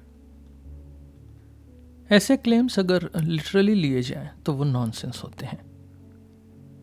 तो मैथमेटिकली प्रूव नहीं कर सकते कि कल एक्लिप्स होगा क्योंकि एक्लिप्सेस और दूसरे फिजिकल इवेंट्स मैथ के एब्स्ट्रैक्ट वर्ल्ड का पार्ट नहीं होते। और मुझे लगता है कि हर एस्ट्रोनॉमर ये मानेगा जब उसे प्रॉपरली पुश किया जाए, चाहे उसने अब तक कितने भी एक्लिप्सेस सही प्रिडिक्ट किए हों। तो ये क्लियर है कि हम इस टाइप की जनरलिटी के बारे में अब बात नहीं कर रहे। हम ये देख रहे हैं कि एक मैथमेटिकल थियरम दूसरे से ज़्यादा जनरल कैसे होता है। और वाइट हेड के सेंस में तो सभी इक्वली जनरल होते हैं। तो ट्रिवियल थियरम्स 1 और b जो हमने बात किया ये भी उतने ही एब्स्ट्रैक्ट और जनरल हैं जितने यूक्लिड या पाइथागोरस के थियरम्स। वैसे ही एक चेस प्रॉब्लम भी होती है। चेस प्रॉब्लम में ये फर्क नहीं पड़ता कि पीसेस वाइट ब्लैक हैं या रेड ग्रीन, ये फिजिकल पीसेस हैं भी या नहीं, वो सेम प्रॉब्लम होती है जो एक एक्सपर्ट अपने दिमाग में सॉल्व कर लेता है और हम जैसे लोग बोर्ड की हेल्प से करते हैं। बोर्ड और पीसेस सिर्फ हमारी इमेजिनेशन को पुश करने के लिए होते हैं, वैसे ही जैसे ब्लैक बोर्ड और चॉक एक मैथ्स लेक्चर में होते हैं। तो ये जनरलिटी जो हर मैथ्स थ्योरम में होती है वो हम अब नहीं ढूंढ रहे हैं। हम उस सटल और मुश्किल जनरलिटी की बात कर रहे हैं जिसका मेंशन मैंने पहले किया था। और हमें ये भी ध्यान रखना चाहिए कि इस टाइप की जनरलिटी को भी ओवर रेट न कर दें, जैसे मुझे लगता है कि वाइट हेड जैसे लॉजिशियंस करते हैं। सिर्फ सर्टेलिटी पे सर्टेलिटी चढ़ाते जाना ही मॉडर्न मैथ्स का सबसे बड़ा काम नहीं है। हर टॉप क्लास थियरम में थोड़ा जनरलिटी होनी चाहिए, लेकिन ज़्यादा जनरलिटी से चीज़ें बोरिंग बन जाती हैं। Everything is what it is and not another thing. और चीज़ों के बीच का फ़र्क उनके सिमिलैरिटी से भी ज़्यादा इंटरेस्टिंग होता है। हम अपने दोस्तों को इसलिए पसंद नहीं करते क्योंकि उनमें सारी अच्छी क्वालिटीज़ होती हैं, बल्कि इसलिए क्योंकि वो वही हैं जो वो हैं। मैथ्स में भी ऐसा ही होता है। ऐसी प्रॉपर्टी जो बहुत सारी चीज़ों में कॉमन हो वो यूजुअली ज़्यादा एक्साइटिंग नहीं होती। मैथमेटिकल आइडियाज़ भी डल हो जाते हैं अगर उनमें इंडिविजुअलिटी ना हो, और इस बात पे तो मैं वाइट हेड को भी कोट कर सकता हूँ। It is the large generalization limited by a happy particularity which is the fruitful conception. दूसरी क्वालिटी जो मैंने एक सिग्निफिकेंट आइडिया में मांगी थी वो थी डेप्थ, और ये डिफाइन करना और भी ज़्यादा मुश्किल है। इसका कुछ कनेक्शन डिफ़िकल्टी से होता है। डीपर आइडियाज़ यूजुअली समझने में हार्ड होते हैं, लेकिन ये दोनों चीज़ें सेम नहीं होती। पाइथागोरस के थ्योरम के पीछे जो आइडियाज़ हैं वो काफ़ी डीप हैं और उसका जनरलाइजेशन भी डीप है, लेकिन आज के मैथमेटिशियंस के लिए ये डिफ़िकल्ट नहीं है। दूसरी साइड कुछ थ्योरम्स सरफेस लेवल के हो सकते हैं, लेकिन उनका प्रूफ काफ़ी टफ हो सकता है। जैसे बहुत सारे डायोफेंटीन थ्योरम्स, मतलब इंटीजर्स के इक्वेशंस का सॉल्यूशन। लगता है कि मैथमेटिकल आइडियाज़ कुछ लेवल्स में अरेंज्ड होते हैं जिसे स्ट्रेटा कहा जाता है, और हर लेवल के आइडियाज़ एक दूसरे से कनेक्टेड होते हैं और ऊपर के और नीचे के लेवल से भी कनेक्टेड होते हैं। जो स्ट्रेटा नीचे होता है उसमें आइडियाज़ यूजुअली डीपर और ज़्यादा डिफ़िकल्ट होते हैं। जैसे इरेशनल का आइडिया डीपर है इंटीजर से, इसीलिए पाइथागोरस का थ्योरम यूक्लिड के थ्योरम से ज़्यादा डीप माना जाता है। चलिए अब हम अपना ध्यान उस रिलेशन पे लगाते हैं जो इंटीजर्स के बीच होता है या किसी और ऐसे ग्रुप के बीच जो एक स्पेसिफिक लेवल पे होता है। हो सकता है कि इन रिलेशंस को हम पूरा समझ लें और प्रूफ भी कर पाएं बिना लोअर लेवल के कंटेंट के जाने। जैसे हमने यूक्लिड का थ्योरम प्रूव किया था सिर्फ इंटीजर्स की प्रॉपर्टीज को देखकर। लेकिन ऐसे भी कई थ्योरम्स होते हैं जो इंटीजर्स के बारे में होते हैं, जिन्हें समझने या प्रूव करने के लिए हमें और डीप जाके नीचे के लेवल को देखना पड़ता है। प्राइम नंबर्स के थियोरी में ऐसे एग्जाम्पल्स मिलना आसान है। यूक्लिड का थ्योरम इंपॉर्टेंट है लेकिन इतना डीप नहीं है। हम ये प्रूव कर सकते हैं कि इन्फिनिटली मेनी प्राइम्स होते हैं बिना डिविजिबिलिटी से ज़्यादा डीप आइडिया यूज़ किए। लेकिन जैसे ही हमें इसका आंसर मिलता है नए क्वेश्चंस उठते हैं। इन्फिनिटी ऑफ प्राइम्स है, लेकिन वो इन्फिनिटी कैसे स्प्रेड हुई है? एक बड़ा नंबर n ले लीजिए, मान लीजिए 10 to the power 80 या 10 to the power 100। अब सवाल है कि n से छोटे कितने प्राइम्स होते हैं। जब हम ये पूछने लगते हैं हम एक नई पोजीशन में आ जाते हैं। अब हम इनका आंसर दे सकते हैं काफ़ी अच्छी एक्यूरेसी के साथ, लेकिन सिर्फ तब जब हम और डीप जाते हैं। इंटीजर्स को थोड़ी देर के लिए साइड में रख के और मॉडर्न थियरी ऑफ फंक्शंस के स्ट्रॉन्ग टूल्स को यूज़ करके। जो थ्योरम इन सवालों का जवाब देती है, जिसे प्राइम नंबर थ्योरम कहते हैं, वो यूक्लिड या पैथागोरस के थ्योरम से काफ़ी ज़्यादा डीप होती है। मैं और भी एग्जांपल्स दे सकता हूँ, लेकिन डेप्थ का कॉन्सेप्ट इतना स्लिपरी है कि एक मैथमेटिशियन के लिए भी इसे पकड़ना मुश्किल होता है, चाहे वो इसे पहचान भी ले। और मुझे नहीं लगता कि मैं इसके बारे में और कुछ ऐसा कह सकता हूँ जो दूसरे रीडर्स के लिए यूज़फुल हो। अभी एक पॉइंट अभी भी बचा हुआ है जो मैंने ऊपर शुरू किया था, जहाँ मैं रियल मैथमेटिक्स और चेस का कंपैरिजन किया था। अब हम ये मान के चल सकते हैं कि कंटेंट, सीरियसनेस और सिग्निफिकेंस में रियल मैथमेटिकल थ्योरम्स का एडवांटेज बहुत बड़ा है। और एक ट्रेंड माइंड के लिए ये भी ऑलमोस्ट ऑब्वियस है कि उसके पास ब्यूटी का भी बड़ा एडवांटेज है। लेकिन इस ब्यूटी को डिफाइन करना या पिन पॉइंट करना मुश्किल होता है, क्योंकि चेस प्रॉब्लम का मेन फ्लॉ उनकी ट्रिवियलिटी है, मतलब वो छोटी मोटी सी चीज़ लगती है। और ये कॉन्ट्रास्ट ब्यूटी के पूरे जजमेंट को थोड़ा कंफ्यूज करता है। तो फिर यूक्लिड या पाइथागोरस जैसे थ्योरम्स में हम प्योर ब्यूटी की कौन सी क्वालिटीज देख सकते हैं? मैं सिर्फ थोड़ी छोटी छोटी बातें बोलूंगा, ज़्यादा रिस्क नहीं लूंगा।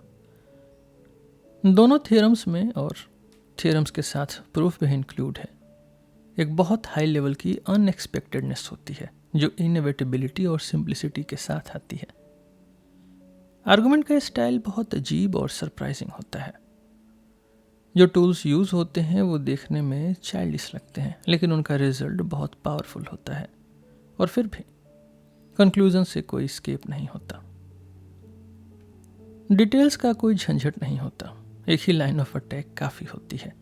और ये बात उन थ्योरम्स के लिए भी ट्रू है जो काफ़ी ज़्यादा टफ होते हैं और जिनके फुल अप्रिसिएशन के लिए टेक्निकल स्किल चाहिए होती है। हमें प्रूफ में बहुत सारी वेरिएशंस नहीं चाहिए होती। इनुमरेशन ऑफ केसेस, मतलब केस बाय केस गिनना, ये एक बोरिंग तरीका होता है प्रूफ का।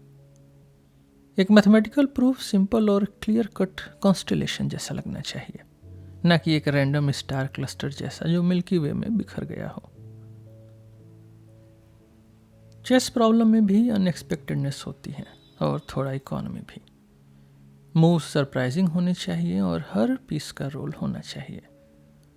लेकिन चेस का एस्थेटिक इफेक्ट थोड़ा थोड़ा बिल्ड होता है, और ये भी ज़रूरी होता है अगर प्रॉब्लम बहुत आसान ना हो कि की मूव के बाद काफ़ी वेरिएशंस हो और हर वेरिएशन का अपना आंसर हो। जैसे if pawn to bishop 5 then knight to rook 6, if this then that, if that then something else। अगर अलग अलग आंसर्स न होते तो पूरा इफेक्ट खराब हो जाता। यह सब एक्चुअल मैथमेटिक्स ही है और इसकी अपनी वैल्यू भी है। लेकिन ये जो proof by enumeration of cases होता है, और वो भी ऐसे केसेस जो अंदर से ज़्यादा डिफरेंट नहीं होते, उससे रियल मैथमेटिशियंस थोड़ा लाइटली लेते हैं। मुझे लगता है कि मैं अपनी बात और स्ट्रांग बना सकता हूँ अगर मैं चेस प्लेयर के खुद के फीलिंग्स को कोट करूँ। एक चेस मास्टर जो ग्रेट गेम्स और ग्रेट मैचेस खेलता है, वो अंदर से एक प्रॉब्लम सॉल्वर की मैथमेटिकल आर्ट को लाइटली ही लेता है। उसके पास ये स्किल ऑलरेडी होती है और जब ज़रूरत पड़ती है तो वो यूज़ भी कर सकता है। अगर उसने ये मूव किया होता तो मेरे पास ये विनिंग कॉम्बिनेशन रेडी थी। लेकिन रियल चेस का जो ग्रेट गेम होता है वो मेनली साइकोलॉजिकल होता है। एक ट्रेंड माइंड का दूसरे ट्रेंड माइंड से टक्कर, न कि सिर्फ छोटी छोटी मैथमेटिकल थियरम्स का बंच। मुझे अब वापस अपनी ऑक्सफोर्ड वाली अपॉलॉजी पे आना पड़ेगा और कुछ पॉइंट्स को थोड़ा ध्यान से देखना होगा जो मैंने शुरू में पोस्टपोन किए थे। अब तक ये क्लियरली समझ आ गया होगा कि मुझे मैथ्स में सिर्फ तभी इंटरेस्ट है जब वो एक क्रिएटिव आर्ट हो, लेकिन और भी कुछ सवाल हैं जिनके बारे में सोचना ज़रूरी है, स्पेशली मैथ्स की यूटिलिटी या यूजलेसनेस के बारे में, जहाँ लोग काफ़ी कंफ्यूज्ड होते हैं। हमें ये भी देखना चाहिए कि क्या मैथ्स वाकई इतनी ही हार्मलेस है जितना मैंने ऑक्सफोर्ड लेक्चर में मान लिया था। कोई भी साइंस या आर्ट तब यूज़फुल कहलाता है जब उसका डेवलपमेंट डायरेक्टली या इनडायरेक्टली लोगों की कंफर्ट और मटेरियल वेलबींग बढ़ाता है, या और आसान शब्दों में बोलूं तो जब वो हैप्पीनेस को बढ़ाता है। जैसे मेडिसिन और फिजियोलॉजी यूज़फुल हैं क्योंकि ये सफरिंग को कम करते हैं, और इंजीनियरिंग यूज़फुल है क्योंकि ये हमें घर और ब्रिजेस बनाने में मदद करती हैं, और इससे ज़िंदगी का स्टैंडर्ड बेटर होता है। हाँ, इंजीनियरिंग कुछ डैमेज भी करती है, लेकिन अभी वो टॉपिक नहीं है। अब कुछ मैथ्स तो डेफिनेटली इस तरीके से यूज़फुल होती है। इंजीनियर्स अपना काम मैथ्स के बिना नहीं कर सकते, और अब तो मैथ्स फिजियोलॉजी में भी यूज़ होने लगी है। तो ये एक पॉसिबल रीज़न बन सकता है मैथ्स को डिफेंड करने का। शायद ये बेस्ट रीज़न ना हो या स्ट्रांग रीज़न भी ना हो, लेकिन फिर भी हमें इसको सीरियसली देखना चाहिए। मैथ्स के अच्छे यूजेस या नोबल यूजेस, मतलब उसके वो यूजेस जो पोइट्री या म्यूज़िक जैसे आर्ट्स के साथ शेयर होते हैं, वो इस डिस्कशन में मैटर नहीं करते। मैथ्स भी जैसे पोइट्री या म्यूज़िक एक हाई लेवल थिंकिंग हैबिट को प्रमोट कर सकती है, और इस तरीके से मैथमेटिशियंस और शायद दूसरे लोगों को भी हैप्पी बना सकती है। लेकिन अगर मैं इसी बेस पे मैथ्स को डिफेंड करूं तो मैं वही बात रिपीट करूंगा जो मैं ऑलरेडी बोल चुका हूं। अब जो हमें देखना है वो है मैथ्स की crude utility, simple everyday level पे वो कितनी काम की है। ये सब सुन के सब कुछ ऑब्वियस लग सकता है, लेकिन यहाँ भी लोग कन्फ्यूज़न में रहते हैं, क्योंकि जो सब्जेक्ट सबसे ज़्यादा यूज़फुल होते हैं वही अक्सर ऐसे होते हैं जो नॉर्मल लोगों के लिए टोटली यूजलेस होते हैं सीखने के लिए। फिजियोलॉजिस्ट और इंजीनियर्स का होना ज़रूरी है, ये यूज़फुल है, लेकिन फिजियोलॉजी और इंजीनियरिंग पढ़ना नॉर्मल आदमी के लिए ज़्यादा यूज़फुल नहीं होता। हाँ, इनका स्टडी और रीजंस के बेस पर डिफेंड किया जा सकता है। मेरे लिए पर्सनली मैंने कभी भी ऐसे सिचुएशन फेस नहीं की जहाँ मैथ्स के अलावा जो भी साइंटिफिक नॉलेज मेरे पास थी उसने मुझे कोई भी रियल एडवांटेज दिया हो। ये बात एक्चुअली काफ़ी सरप्राइजिंग है कि साइंटिफिक नॉलेज का नॉर्मल लाइफ में कितना कम प्रैक्टिकल यूज़ होता है, और जिसका यूज़ होता भी है वो कितना बोरिंग और ऑर्डिनरी लगता है, और कैसे इसका वैल्यू उसकी रेप्यूटेड यूटिलिटी का उल्टे प्रोपोर्शनल लगती है। कॉमन अरिथमेटिक में थोड़ा फास्ट होना यूज़फुल होता है, और वो तो प्योर मैथ्स ही है। थोड़ा फ्रेंच या जर्मन आना, थोड़ा हिस्ट्री और ज्योग्राफी पता होना, और शायद थोड़ा इकोनॉमिक्स भी, ये यूज़फुल हो सकता है। लेकिन थोड़ा सा केमिस्ट्री, फिज़िक्स या फिजियोलॉजी नॉर्मल ज़िंदगी में बिल्कुल काम नहीं आता। हमें पता होता है कि गैस जलती है, लेकिन उसका कॉन्स्टिट्यूशन क्या है ये नहीं पता होता। जब कार ख़राब होती है तो गराज ले जाते हैं, पेट खराब हो तो डॉक्टर के पास या मेडिसिन स्टोर जाते हैं। हम या तो गेस वर्क से जीते हैं या दूसरे एक्सपर्ट्स के नॉलेज पर डिपेंड करते हैं। लेकिन ये सब साइड टॉपिक हैं, एक पेडागॉगिकल इशू है जो सिर्फ उन स्कूल टीचर्स को इंटरेस्ट करेगा जो पेरेंट्स को गाइड करते हैं उनके बच्चों के यूजफुल एजुकेशन के लिए।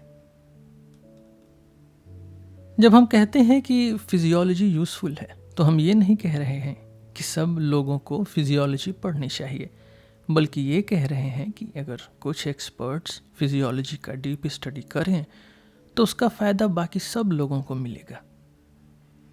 अब इम्पॉर्टेंट क्वेश्चंस ये हैं कि मैथ्स किस लेवल तक इस टाइप की यूटिलिटी क्लेम कर सकता है, मैथ्स का कौन सा टाइप सबसे स्ट्रॉन्ग क्लेम करता है, और मैथ्स का जो डीप स्टडी होता है जैसे मैथमेटिशियंस करते हैं, क्या उसको सिर्फ इस यूटिलिटी के बेस पे जस्टिफाई किया जा सकता है। अब तक ये बात शायद क्लियर हो गई होगी कि मैं किस कंक्लूजन पे पहुंच रहा हूं, तो मैं सीधा अपने पॉइंट्स क्लियर तरीके से बोल देता हूं, फिर थोड़ा डिटेल में एक्सप्लेन करूंगा। ये माना नहीं जा सकता कि एलिमेंट्री मैथमेटिक्स का एक बड़ा पार्ट, और मैं एलिमेंट्री वर्ड का यूज़ वैसे कर रहा हूँ जैसे प्रोफेशनल मैथमेटिशियंस करते हैं, जिसमें फॉर एग्जांपल डिफरेंशियल और इंटीग्रल कैलकुलस का डिसेंट नॉलेज भी आता है, वो प्रैक्टिकल लाइफ में काफ़ी काम आता है। ये मैथ्स का वो पार्ट होता है जो जनरली थोड़ा बोरिंग लगता है। ये वही पार्ट होता है जिसमें सबसे कम एस्थेटिक वैल्यू होती है, जो रियल मैथमेटिक्स होती है, जो रियल मैथमेटिशियंस करते हैं, जैसे फॉर्मेट, यूलर, गॉस, एबेल और रीमन की मैथ्स। वो ऑलमोस्ट टोटली यूजलेस होती है, और ये बात अप्लाइड मैथ्स पे भी उतनी ही सही है जितनी प्योर मैथ्स पे। किसी भी जेन्युइन प्रोफेशनल मैथमेटिशियंस के काम की ज़िंदगी को सिर्फ उसके यूटिलिटी बेस पे जस्टिफाई नहीं किया जा सकता। लेकिन यहाँ मुझे एक मिसअंडरस्टैंडिंग का भी जवाब देना पड़ेगा। कभी कभी लोग कहते हैं कि प्योर मैथमेटिशियंस अपने काम के यूजलेस होने में भी प्राइड करते हैं, और ये शो ऑफ करते हैं कि उनका काम प्रैक्टिकल वर्ल्ड में कोई यूज़ नहीं रखता।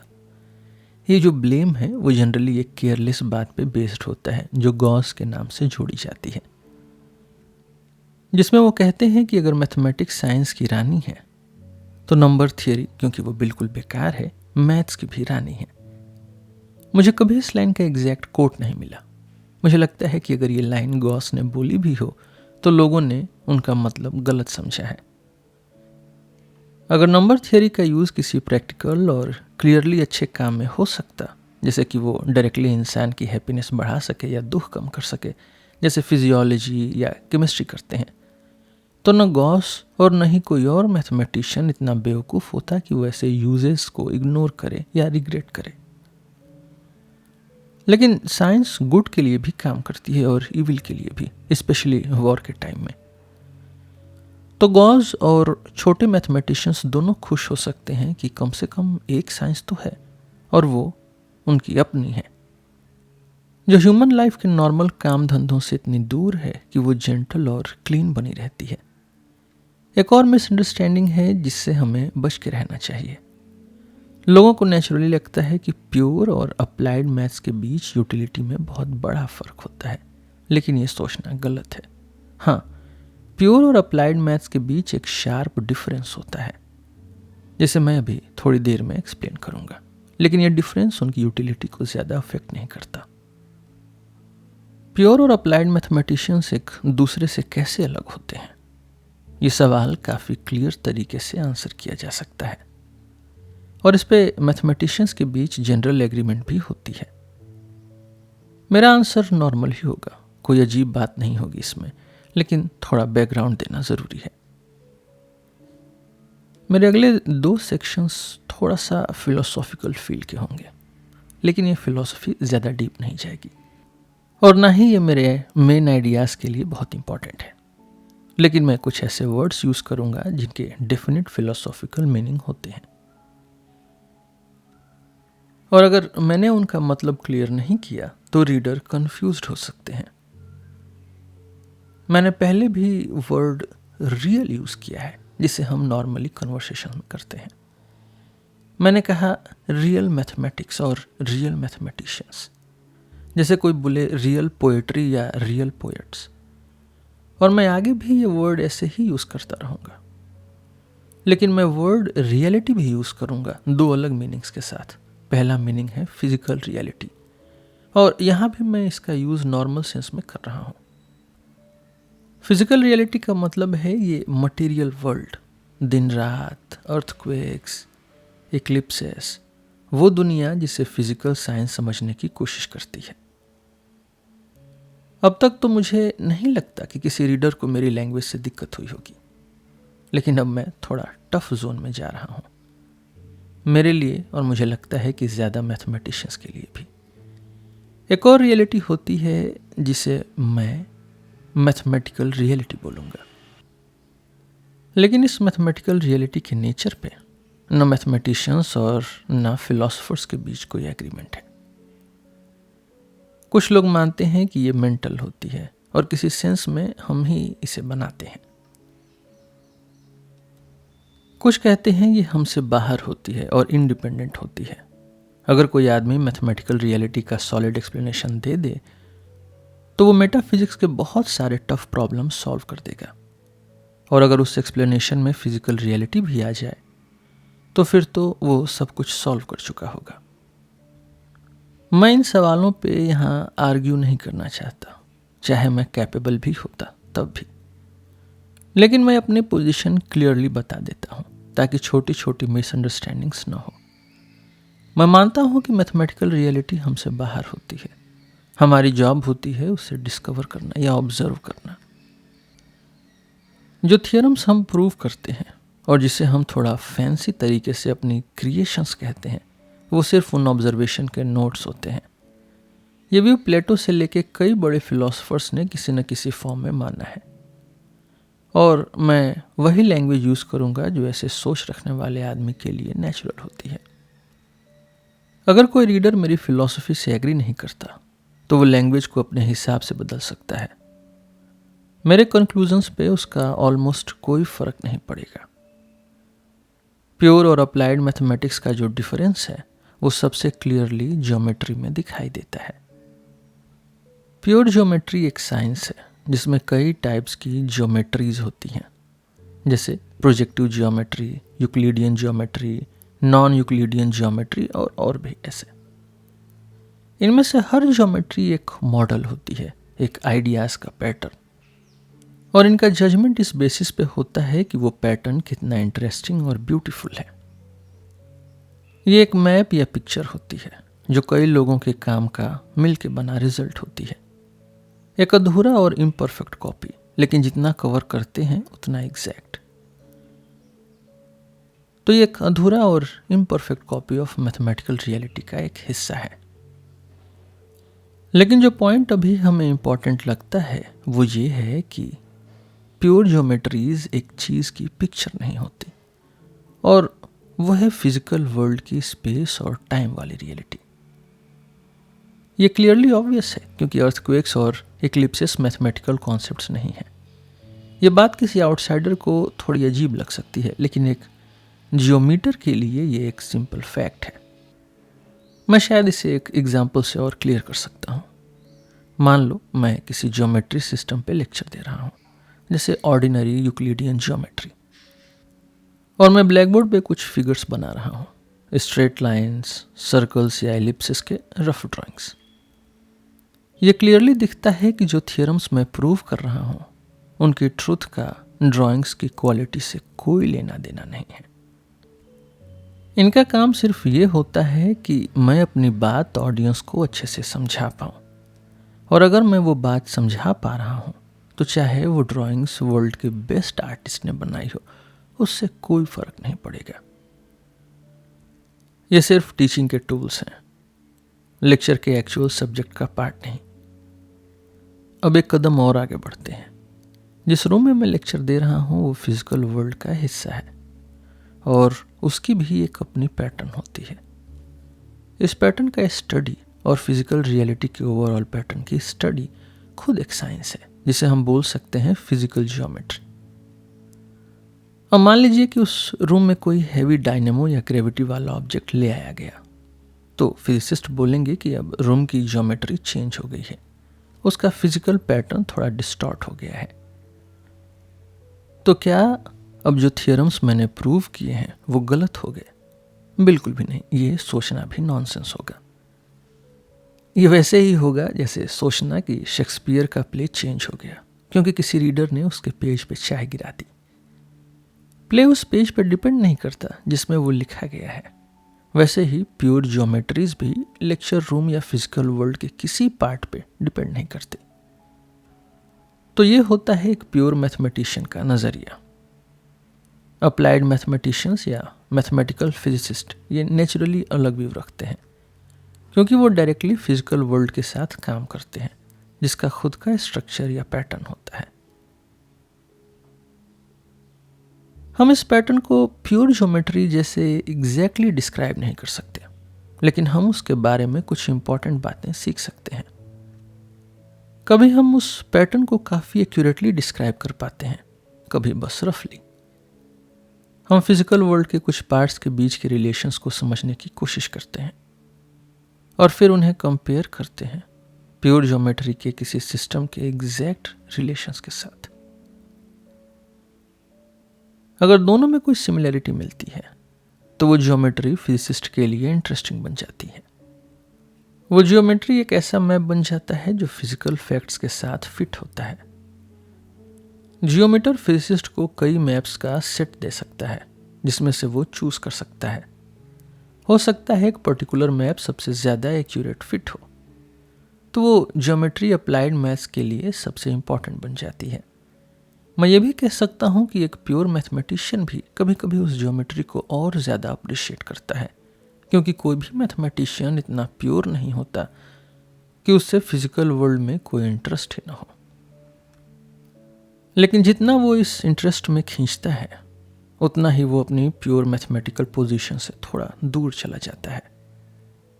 यहाँ एक और बात भी दिमाग में आती है जो मैं कहना चाहता हूँ, जो फिजिसिस्ट को थोड़ी पैराडॉक्सिकल लग सकती है, लेकिन आज से 18 साल पहले जितनी अजीब लगती थी शायद अब उतनी नहीं लगेगी। मैं ये बात लगभग वैसे ही शब्दों में बोलूँगा जैसे मैंने 1922 में ब्रिटिश एसोसिएशन के सेक्शन ए को दिए गए एक एड्रेस में बोली थी। मेरा ऑडियंस उस टाइम मोस्टली फिजिसिस्ट का था और हो सकता है मैंने थोड़ा जान के प्रोवोक करने वाले तरीके से बोला हो, लेकिन अब भी मैं उस बात के कोर पॉइंट्स पे फर्मली खड़ा हूँ। मैंने ये कहकर शुरू किया था कि मैथमेटिशियन और फिजिसिस्ट की पोजीशन में शायद उतना फ़र्क नहीं है जितना लोग सोचते हैं, और जो सबसे बड़ा फ़र्क मुझे लगता है वो ये है कि मैथमेटिशियन रियलिटी के साथ ज़्यादा डायरेक्ट कांटेक्ट में होता है। ये सुन के थोड़ा पैराडॉक्स लग सकता है, क्योंकि फिजिसिस्ट ही तो वो होते हैं जो जनरली रियल सब्जेक्ट मैटर से डील करते हैं।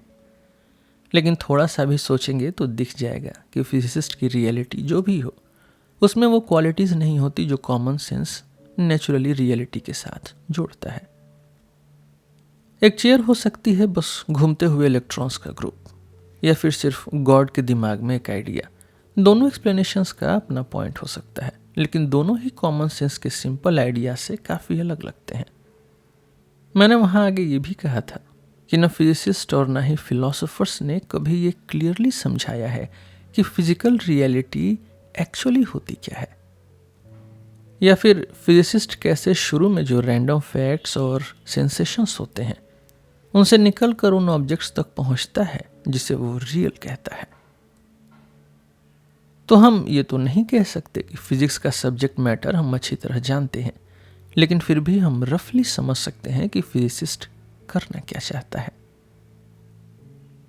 ये क्लियरली दिखता है कि फिजिसिस्ट कोशिश करता है कि उसके सामने जो रैंडम कंफ्यूजिंग फैक्ट्स हैं उनको किसी ऑर्डर्ड अब्स्ट्रैक्ट स्कीम के थ्रू कनेक्ट कर पाए, और ऐसी स्कीम वो सिर्फ मैथमेटिक्स से ही ले सकता है। मैथमेटिशियंस दूसरी तरफ अपनी खुद की मैथमेटिकल रियलिटी के साथ काम करते हैं, और जैसे मैंने शुरू में बताया, मैं इस मैथमेटिकल रियलिटी को एक रियलिस्टिक व्यू से देखता हूँ, ना कि आइडियलिस्टिक व्यू से। और मेरा मेन पॉइंट ये था कि ये रियलिस्टिक व्यू मैथमेटिकल रियलिटी के केस में ज़्यादा बिलीवेबल लगता है as compare to physical reality, क्योंकि मैथमेटिकल ऑब्जेक्ट्स जो दिखते हैं वो उससे कई ज़्यादा होते हैं। एक चेयर या एक स्टार जो दिखते हैं वो वैसे ही होते हैं, जितना हम उनके बारे में सोचते हैं उतना ही वो ब्लर लगने लगते हैं, सेंसेशंस के धुंध के अंदर। लेकिन 2 या 317 का सेंसेशन से कोई लेना देना ही नहीं। उनकी प्रॉपर्टीज जितना क्लोजली देखिए उतनी ही क्लियरली समझ में आती है। हो सकता है कि मॉडर्न फिजिक्स किसी आइडियलिस्टिक फिलॉसफी के फ्रेमवर्क में बेटर फिट होती हो, मैं तो नहीं मानता, लेकिन कुछ बड़े फिजिसिस्ट ऐसा कहते हैं। लेकिन प्योर मैथमेटिक्स मेरे लिए एक रॉक है जहां सारा आइडियलिज्म टूट जाता है। 317 इज अ प्राइम, ना इसलिए क्योंकि हम सोचते हैं, ना इसलिए क्योंकि हमारा माइंड ऐसे बना है या वैसे, बल्कि इसलिए क्योंकि ये वैसे है ही है, क्योंकि मैथमेटिकल रियलिटी वैसे ही बनी है। ये जो डिफरेंस है प्योर और अप्लाइड मैथमेटिक्स के बीच, वो अपने आप में इंपॉर्टेंट है, लेकिन इसका हमारे यूजफुलनेस ऑफ मैथमेटिक्स वाले डिस्कशन पे ज्यादा असर नहीं पड़ता। मैंने ये भी बात कही थी कि रियल मैथमेटिक्स की, जैसे फॉर्मेट और दूसरे ग्रेट मैथमेटिशियंस के काम, वो मैथ्स जो हमेशा के लिए ब्यूटीफुल होती है, जैसे बेस्ट ग्रीक मैथमेटिक्स थी, वो मैथ्स जो हमेशा जिंदा रहेगी क्योंकि उसका बेस्ट पार्ट, जैसे बेस्ट लिटरेचर, हजारों सालों बाद भी हजारों लोगों को स्ट्रॉन्ग इमोशनल फीलिंग दे सकता है। ये सब लोग मोस्टली प्योर मैथमेटिशियन थे। हाँ, उनके टाइम में ये डिफरेंस उतना क्लियर नहीं था जितना अब है। लेकिन मैं सिर्फ प्योर मैथमेटिक्स की ही बात नहीं कर रहा था। मैं मैक्सवेल, आइंस्टीन, एडिंगटन और डीरेक को भी रियल मैथमेटिशियंस मानता हूं। मॉडर्न अप्लाइड मैथमेटिक्स के ग्रेटेस्ट काम रिलेटिविटी और क्वांटम मैकेनिक्स में हुए हैं, और ये सब्जेक्ट्स आज के टाइम में लगभग उतने ही यूजलेस हैं जितनी नंबर थियरी। जो बोरिंग और बेसिक पार्ट है अप्लाइड मैथमेटिक्स का, वही यूजफुल या हार्मफुल बन सकता है, वैसे ही जैसे प्योर मैथमेटिक्स का बोरिंग और बेसिक पार्ट। वक्त के साथ ये सब बदल सकता है। किसी ने पहले से नहीं सोचा था कि मैट्रिसेस, ग्रुप्स और दूसरी प्योर मैथमेटिकल थियरीज एक दिन मॉडर्न फिजिक्स में यूज होंगी। तो हो सकता है कुछ हाई लेवल अप्लाइड मैथ्स भी किसी अनएक्सपेक्टेड तरीके से यूजफुल बन जाए। लेकिन अब तक जो एविडेंस मिला है उससे ये लगता है कि चाहे प्योर हो या अप्लाइड, प्रैक्टिकल लाइफ में वही चीजें काम आती हैं जो नॉर्मल और बोरिंग होती हैं। मुझे याद है एडिंगटन ने एक अच्छा एग्जाम्पल दिया था कि कैसे यूजफुल साइंस कितनी बोरिंग हो सकती है। ब्रिटिश एसोसिएशन की एक मीटिंग लीड्स में हुई थी और सोचा गया कि मेंबर्स को साइंस के हैवी वुलन इंडस्ट्री में एप्लीकेशंस दिखाए जाएंगे। लेकिन जो लेक्चर्स और डेमोन्स्ट्रेशंस इसके लिए रखे गए वो फेल हो गए। ये निकला कि मेंबर्स, चाहे वो लीड्स के हों या नहीं, वो एंटरटेन होना चाहते थे, और हैवी वूल बिल्कुल भी एंटरटेनिंग सब्जेक्ट नहीं था। इसलिए इन लेक्चर्स में अटेंडेंस काफ़ी डिसअपॉइंटिंग थी। लेकिन जो लोग नॉसेस की एक्सकेवेशंस पे बोले, या रिलेटिविटी पे, या प्राइम नंबर्स की थियरी पे लेक्चर दिए, उनके ऑडियंस से वो लोग बहुत खुश थे। मैथ्स के कौन से पार्ट्स यूजफुल होते हैं? सबसे पहले स्कूल वाली मैथ्स का बड़ा हिस्सा, जैसे arithmetic, elementary algebra, elementary Euclidean geometry और एलिमेंट्री डिफरेंशियल और इंटीग्रल कैलकुलस। हमें थोड़ा सा वो पार्ट हटा देना चाहिए जो सिर्फ स्पेशलिस्ट स्टूडेंट को सिखाया जाता है, जैसे प्रोजेक्टिव ज्योमेट्री। अप्लाइड मैथमेटिक्स में मैकेनिक्स के बेसिक पार्ट्स, इलेक्ट्रिसिटी जो स्कूल में सिखाई जाती है वो तो फिजिक्स के अंडर आती है। उसके बाद यूनिवर्सिटी लेवल का थोड़ा मैथ्स भी यूजफुल होता है, वो पार्ट जो स्कूल मैथ्स का ही एक्सटेंडेड वर्जन होता है, जिसमें थोड़ा एडवांस टेक्निक होती है, और थोड़ा सा वो सब्जेक्ट्स जो फिजिकल नेचर के होते हैं, जैसे इलेक्ट्रिसिटी और हाइड्रोमैकेनिक्स। हमें यह भी याद रखना चाहिए कि नॉलेज का बैकअप होना हमेशा फ़ायदेमंद होता है, और अगर किसी मैथमेटिशियन के पास सिर्फ वही नॉलेज हो जो काम चलाने के लिए मिनिमम चाहिए, तो वो कभी कभी बुरी तरह अटक भी सकता है। इस वजह से हमें हर कैटेगरी में थोड़ा एक्स्ट्रा भी इंक्लूड करना चाहिए। लेकिन फाइनल कंक्लूजन ये होना चाहिए कि मैथ्स वही यूजफुल होती है जो एक हाई लेवल इंजीनियर या एक एवरेज फिजिसिस्ट के काम आती है, और इसका मतलब ऑलमोस्ट ये है कि वही मैथ्स यूजफुल है जिसमें कोई खास ब्यूटी नहीं होती। जैसे यूक्लिडियन ज्योमेट्री यूज़फुल है सिर्फ इस वजह से क्योंकि वो बोरिंग है। हमें पैरेलल लाइंस का एक्सियम सिस्टम, प्रोपोर्शन की थियरी या रेगुलर पेंटागन का कंस्ट्रक्शन जानना ज़रूरी नहीं होता। एक थोड़ा अजीब सा कंक्लूजन ये भी मिलता है कि pure mathematics overall applied math से ज़्यादा यूज़फुल होती है। एक प्योर मैथमेटिशियन को प्रैक्टिकल और ब्यूटीफुल दोनों साइड पे एडवांटेज मिलता है, क्योंकि सबसे ज़्यादा यूज़फुल होती है टेक्निक, और mathematical technique mostly pure mathematics से ही सिखाई जाती है। मुझे ये कहने की ज़रूरत नहीं होनी चाहिए कि मैं मैथमेटिकल फिजिक्स को बुरा नहीं बोल रहा। वो तो एक बहुत बढ़िया सब्जेक्ट है जिसमें बहुत बड़ी बड़ी प्रॉब्लम्स हैं और जहाँ सबसे इमेजिनेटिव माइंड्स ने अपना बेस्ट दिया है। लेकिन एक नॉर्मल अप्लाइड मैथमेटिशियन का पोजीशन थोड़ा सैड भी लगता है, क्योंकि अगर उससे यूज़फुल बनना है तो उसे बोरिंग तरीके से काम करना पड़ता है, और अगर वो उड़ान लेना चाहे भी तो अपनी इमेजिनेशन का फुल यूज़ नहीं कर सकता, क्योंकि इमेजिनरी यूनिवर्सेस बहुत ज़्यादा ब्यूटीफुल होते हैं एज़ कम्पेयर टू ये स्टूपिड बना हुआ रियल वर्ल्ड। और अप्लाइड मैथमेटिशियंस के जो बेस्ट फैंसी आइडियाज़ होते हैं उन्हें बनाते ही तुरंत रिजेक्ट कर दिया जाता है, बस एक सिंपल लेकिन टफ रीज़न से कि वो रियल फैक्ट्स के साथ फिट नहीं बैठते। अब ओवरऑल कंक्लूजन तो काफ़ी क्लियरली समझ आ रही है। अगर हम माने कि यूज़फुल नॉलेज का मतलब ये है कि वो नॉलेज अभी या नियर फ्यूचर में इंसान की मटेरियल कंफर्ट बढ़ाने में काम आएगी और सिर्फ इंटेलेक्चुअल हैप्पीनेस मैटर नहीं करती, तो फिर हायर मैथमेटिक्स का ऑलमोस्ट पूरा हिस्सा यूजलेस बन जाता है।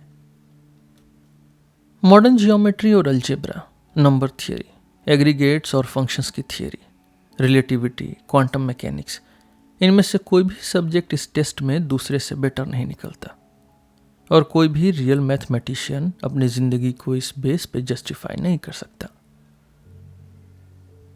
अगर यही बेस्ट डिफिनीशन ऑफ यूजफुलनेस है तो फिर अबेल, रीमन और पॉइनकेयर ने अपनी ज़िंदगी वेस्ट कर दी। उनका कंट्रीब्यूशन इंसान की कंफर्ट में ज़ीरो के बराबर था और दुनिया उनके बिना भी उतनी ही हैप्पी होती। हो सकता है कि कुछ लोग बोलें कि मैं यूटिलिटी का कॉन्सेप्ट बहुत नैरो रख रहा हूँ, कि मैंने सिर्फ हैप्पीनेस या कंफर्ट के टर्म्स में डिफाइन किया और मैंने मैथ्स के उन जनरल सोशल इफ़ेक्ट्स को इग्नोर कर दिया जिन पे आजकल के कुछ राइटर्स जो अलग अलग सोच रखते हैं काफ़ी जोर देते हैं। जैसे व्हाइटहेड, जो एक मैथमेटिशियन भी रह चुके हैं, कहते हैं कि मैथमेटिकल नॉलेज का लोगों की ज़िंदगी पे, उनके रोज़ के काम पे और सोसाइटी के सिस्टम पे बहुत स्ट्रॉन्ग इम्पैक्ट है। और हॉगबेन, जो मेरे जैसे मैथमेटिशियंस के मैथमेटिक्स को पसंद नहीं करते जैसे व्हाइटहेड पसंद करते हैं, वो कहते हैं कि अगर हमें एक ऐसी रैशनल सोसाइटी बनानी है जहाँ सबके पास लीजर हो और कोई गरीब न हो, तो मैथ्स का नॉलेज मतलब साइज और ऑर्डर का ग्रामर ज़रूरी है। और वो इसी लाइन में और भी बहुत कुछ बोलते हैं। मुझे नहीं लगता कि ये सब ज़बरदस्त तरीके से बोलने वाली बातें किसी मैथमेटिशियन को एक्चुअली कंफर्ट देंगी। दोनों राइटर्स का लैंग्वेज बहुत ज़्यादा बढ़ा चढ़ा के लिखा गया है और दोनों ने कुछ बहुत बेसिक डिफरेंसेस को इग्नोर किया है। हॉगमैन के केस में ये नेचुरल है क्योंकि वो खुद मानते हैं कि वो मैथमेटिशियन नहीं है। उनके लिए मैथमेटिक्स का मतलब वही मैथ्स है जो वो समझ सकते हैं, जो मैंने पहले स्कूल मैथमेटिक्स कहा था। ये वाली मैथ्स के काफ़ी यूजेस हैं जिसे हम चाहें तो सोशल भी बोल सकते हैं, और मैंने खुद भी इन्हें एडमिट किया है। हॉगमैन ने इन यूजेस को हिस्ट्री के एग्जाम्पल के थ्रू सपोर्ट करते हैं और इसी वजह से उनकी बुक में वैल्यू भी है, क्योंकि वो ऐसे रीडर्स को ये दिखाने में सक्सेसफुल होते हैं जो कभी मैथमेटिशियंस नहीं बने और ना ही बनेंगे कि मैथ्स में उनकी सोच से ज़्यादा डेप्थ होती है, लेकिन उन्हें रियल मैथमेटिक्स की समझ लगभग नहीं है। जो कोई भी उनका पाइथागोरस थ्योरम या यूक्लिड और आइंस्टीन के बारे में लिखा हुआ पढ़ेगा वो समझ जाएगा, और उनसे भी कम उनमें सिंपैथी है रियल मैथ्स के लिए, जो वो खुद ओपनली दिखाते भी हैं। रियल मैथ्स उनके लिए सिर्फ एक ऐसी चीज़ है जिसे वो थोड़ा हेट और थोड़ा पिटी के मिक्स से देखते हैं। व्हाइटहेड के केस में दिक्कत समझ या सिंपैथी की कमी नहीं है, लेकिन उन्होंने अपने एंथुजियाज्म में कुछ डिफरेंसेस भूल गए जो वो अदरवाइज अच्छे से जानते हैं। जो मैथ्स लोगों के डेली काम और सोसाइटी के सिस्टम को इम्पैक्ट करता है वो व्हाइट हेड वाली मैथ्स नहीं, हॉगबिन वाली मैथ्स है। जो मैथ्स ऑर्डिनरी लोगों के ऑर्डिनरी काम में यूज़ होती है उसका इम्पोर्टेंस बहुत कम है, और जो इकोनॉमिस्ट या सोशियोलॉजिस्ट यूज़ करते हैं वो मैथ्स तो स्कॉलरशिप लेवल तक भी नहीं पहुंचती। व्हाइट हेड वाली मैथ्स शायद एस्ट्रोनॉमी या फिजिक्स को डीपली अफेक्ट कर सकती है, फिलॉसफी को थोड़ा अफेक्ट करती है। हाई लेवल की थिंकिंग का दूसरे हाई लेवल थिंकिंग पे असर पड़ता ही है, लेकिन बाकी चीज़ों पे इसका इफ़ेक्ट ऑलमोस्ट ज़ीरो होता है। उसके ट्रिमेंडस इफ़ेक्ट्स लोगों पे नहीं बल्कि व्हाइट हेड जैसे लोगों पे हुए हैं। तो दो तरह की मैथमेटिक्स होती है, एक होती है रियल मैथमेटिक्स जो रियल मैथमेटिशियंस करते हैं, और दूसरी होती है जो मैं ट्रिवियल मैथमेटिक्स बोलता हूँ, बस बेटर वर्ड न होने की वजह से। ट्रिवियल मैथमेटिक्स को जस्टिफाई किया जा सकता है उन आर्गुमेंट से जो हॉगबिन जैसे लोगों को अपील करें, लेकिन रियल मैथमेटिक्स के लिए ऐसी कोई डिफेंस नहीं है। उसे सिर्फ एक आर्ट की तरह जस्टिफाई किया जा सकता है, अगर किया जा सकता हो तो। इस व्यू में कुछ भी अजीब या कॉन्ट्रडिक्टरी नहीं है, ये व्यूज ज़्यादातर मैथमेटिशियंस रखते हैं। अब एक और सवाल बचा है। हम ये कंक्लूड कर चुके हैं कि ट्रिवियल मैथमेटिक्स ओवरऑल यूजफुल है और रियल मैथमेटिक्स ओवरऑल यूजफुल नहीं है, कि ट्रिवियल मैथमेटिक्स कुछ हद तक अच्छा करती है और रियल मैथमेटिक्स नहीं करती। लेकिन अब हमें ये पूछना है कि क्या इन दोनों टाइप की मैथमेटिक्स किसी तरह का नुकसान भी करती हैं। शायद ये कहना थोड़ा अजीब लगे कि कोई भी टाइप की मैथमेटिक्स पीस के टाइम में नुकसान करती है, तो हमें वॉर के टाइम में मैथमेटिक्स के इफेक्ट्स को देखना पड़ेगा। ऐसे टॉपिक्स पे बिना इमोशनल हुए बात करना मुश्किल होता है, और मैं तो ये डिस्कशन अवॉइड करना ही चाहता था, लेकिन लगता है ये बात छोड़े बिना काम नहीं चलेगी। अच्छी बात यह है कि ये डिस्कशन लंबा नहीं होगा। एक कंफर्टिंग कंक्लूजन ये है कि जो एक रियल मैथमेटिशियन के लिए इजी है। रियल मैथमेटिक्स का वॉर पे कोई इफेक्ट नहीं होता। अब तक किसी ने नंबर थियरी या रिलेटिविटी को वॉर के किसी काम में यूज नहीं किया, और लगता भी नहीं कि ऐसा कुछ बहुत सालों तक होगा। हाँ, अप्लाइड मैथमेटिक्स के कुछ ब्रांचेज हैं जैसे बैलिस्टिक्स और एरोडायनेमिक्स, जिनसे वॉर में मदद ली जाती है और इनमें एडवांस टेक्निक भी होती है।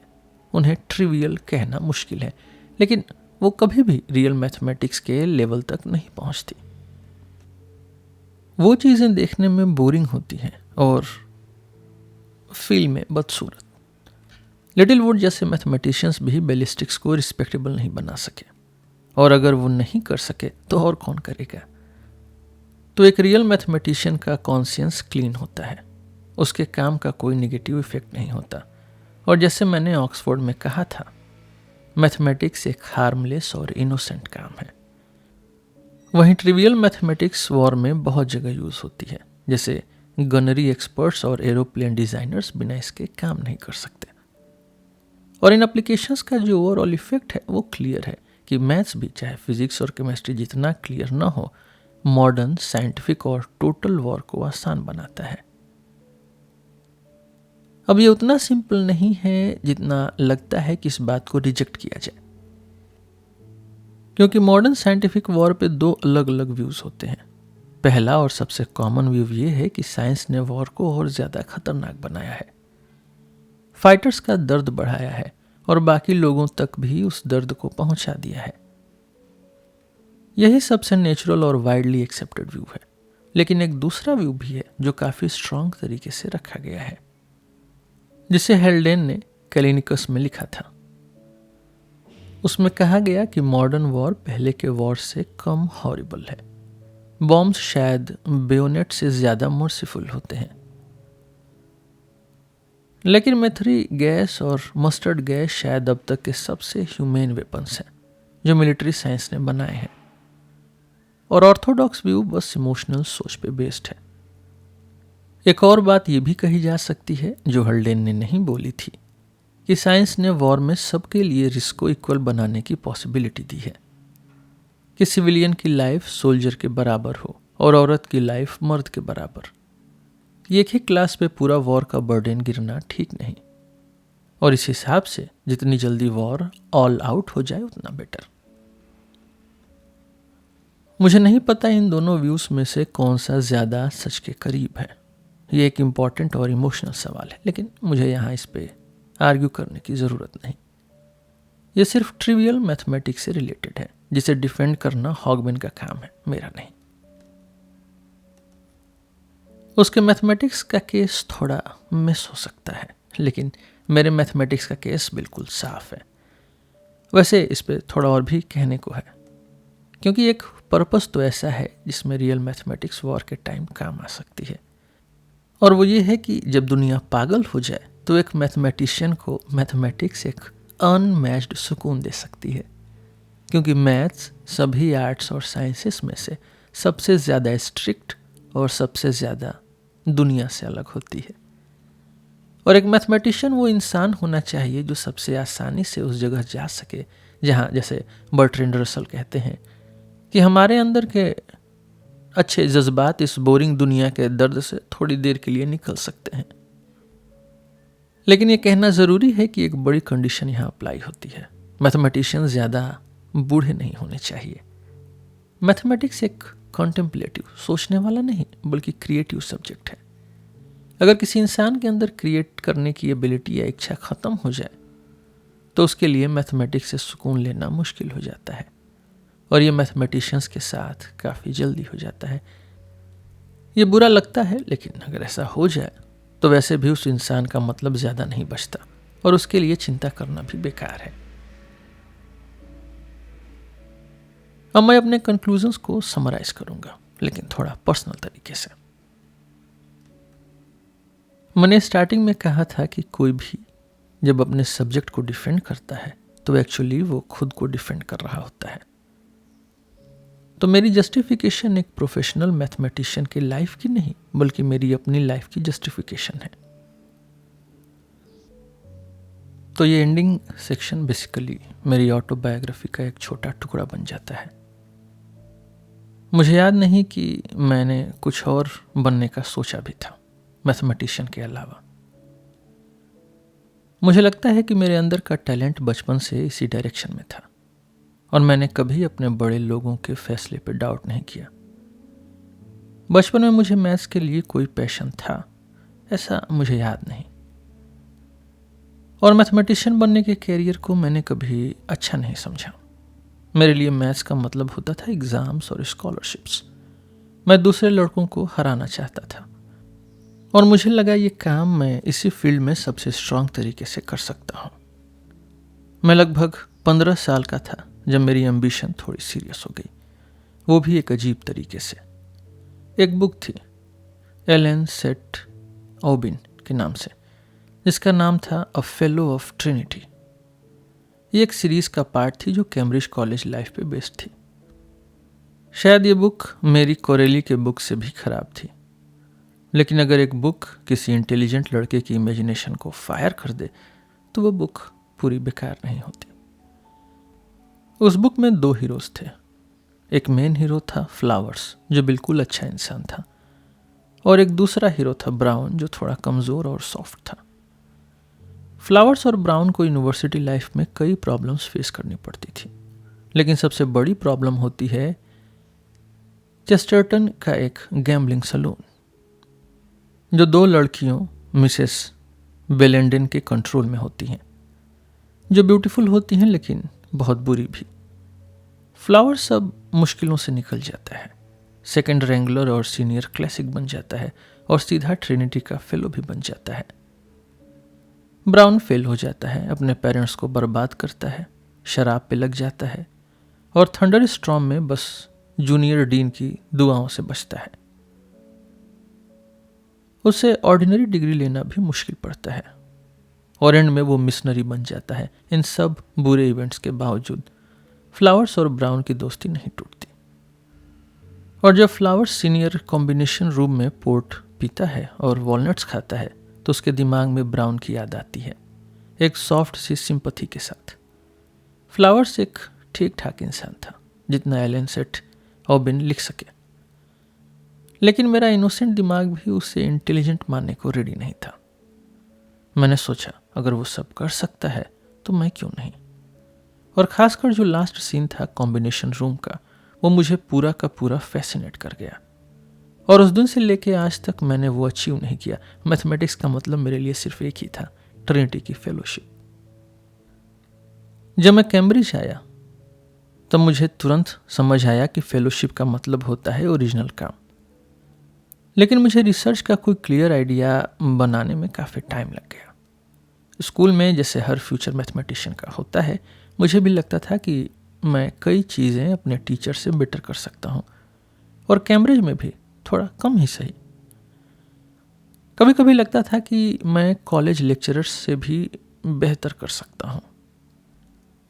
लेकिन जब मैंने ट्रिपोज दिया तभी मैं उन सब्जेक्ट्स के बारे में काफ़ी अनजान था जिन पे मैंने बाकी ज़िंदगी का काम किया।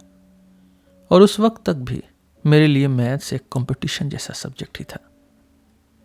मेरे लिए सबसे पहली बार आंखें खुली प्रोफेसर लव के थ्रू, जिन्होंने मुझे कुछ टर्म्स तक पढ़ाया और मुझे पहली बार एनालिसिस का सीरियस आइडिया दिया। लेकिन जो सबसे बड़ा एहसान उनका मुझ पर है वो ये था कि उन्होंने मुझे जॉर्डन की फेमस कोर्स डे एनालाइज पढ़ने को कहा। और मैं कभी नहीं भूल सकता कि उस बुक को पढ़ते वक्त मुझे कितना सरप्राइज हुआ था। वो एक ऐसी किताब थी जो हमारे जनरेशन के बहुत सारे मैथमेटिशियंस के लिए पहला इंस्पिरेशन बनी। और उसी को पढ़ के मुझे पहली बार ये समझ आया कि मैथमेटिक्स का असली मतलब क्या होता है। उस वक्त से लेकर मैं अपने तरीके से एक रियल मैथमेटिशियन बन गया था, जिसमें सही मैथमेटिकल एम्बिशन थी और सच में मैथ्स के लिए पैशन था। अगले 10 सालों तक मैंने बहुत कुछ लिखा, लेकिन उसमें से ज़्यादा कुछ इम्पोर्टेंट नहीं था। ऐसे सिर्फ 4 या 5 पेपर्स हैं जिन्हें मैं आज भी याद करके थोड़ा सेटिस्फाई फील करता हूँ। मेरे करियर का रियल टर्निंग पॉइंट 1911 के आसपास आया, जब मैंने अपना लॉन्ग कोलैबोरेशन लिटिलवुड के साथ स्टार्ट किया, और 1913 में जब मैंने रामानुजन को डिस्कवर किया। उसके बाद जितना भी अच्छा काम मैंने किया वो इन दोनों के साथ जुड़ा हुआ था। और ये बात क्लियर है कि इन दोनों के साथ मेरी दोस्ती ही मेरी ज़िंदगी का सबसे बड़ा मोमेंट था। आज भी जब मैं डिप्रेस्ड फील करता हूँ और बोरिंग और सेल्फ इम्पोर्टेंट लोगों को सुनना पड़ता है, तो मैं खुद से कहता हूँ कम से कम मैंने एक काम किया है जो तुम कभी नहीं कर सकते थे।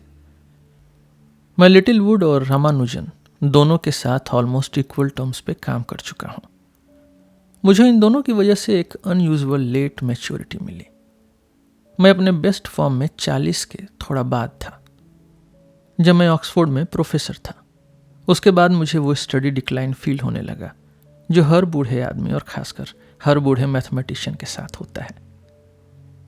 एक मैथमेटिशियन 60 के एज में कॉम्पिटेंट हो सकता है, लेकिन उससे नए और ओरिजिनल आइडियाज़ की उम्मीद नहीं की जा सकती। अब ये क्लियरली दिख रहा है कि मेरी ज़िंदगी जितनी भी इम्पोर्टेंट थी पूरी हो चुकी है, और अब मैं कुछ भी कर लूँ उसकी वैल्यू न ज़्यादा बढ़ेगी न कम होगी। बिना इमोशन के कहना मुश्किल है, लेकिन मैं इस लाइफ को एक सक्सेस मानता हूँ। मुझे अपने टैलेंट के लेवल के हिसाब से जितना रिवॉर्ड मिलना चाहिए था उससे कम नहीं मिला, बल्कि शायद थोड़ा ज़्यादा ही मिला। मुझे एक के बाद एक कंफर्टेबल और रिस्पेक्टेबल पोजीशन मिली। यूनिवर्सिटी की बोरिंग रूटीन वाली चीज़ें मुझे ज़्यादा फेस नहीं करनी पड़ी। मुझे टीचिंग काफ़ी बोरिंग लगती है और मुझे वो करनी भी बहुत कम पड़ी। जो थोड़ी बहुत टीचिंग की वो मोस्टली रिसर्च सुपरविज़न थी। मुझे लेक्चरिंग बहुत पसंद है और मैंने काफ़ी ब्रिलियंट स्टूडेंट्स को लेक्चर दिए, और मुझे हमेशा अपने रिसर्च के लिए टाइम मिला, जो मेरी लाइफ का एक परमानेंट हैप्पीनेस रहा।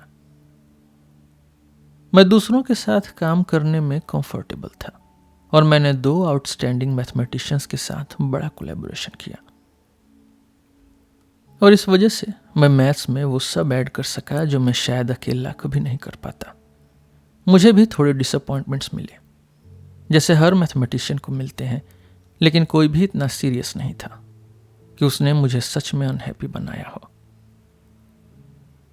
अगर 20 की एज में मुझे एक लाइफ ऑफर होती, न ज़्यादा अच्छी न ज़्यादा बुरी, तो मैं बिना सोचे हाँ कर देता।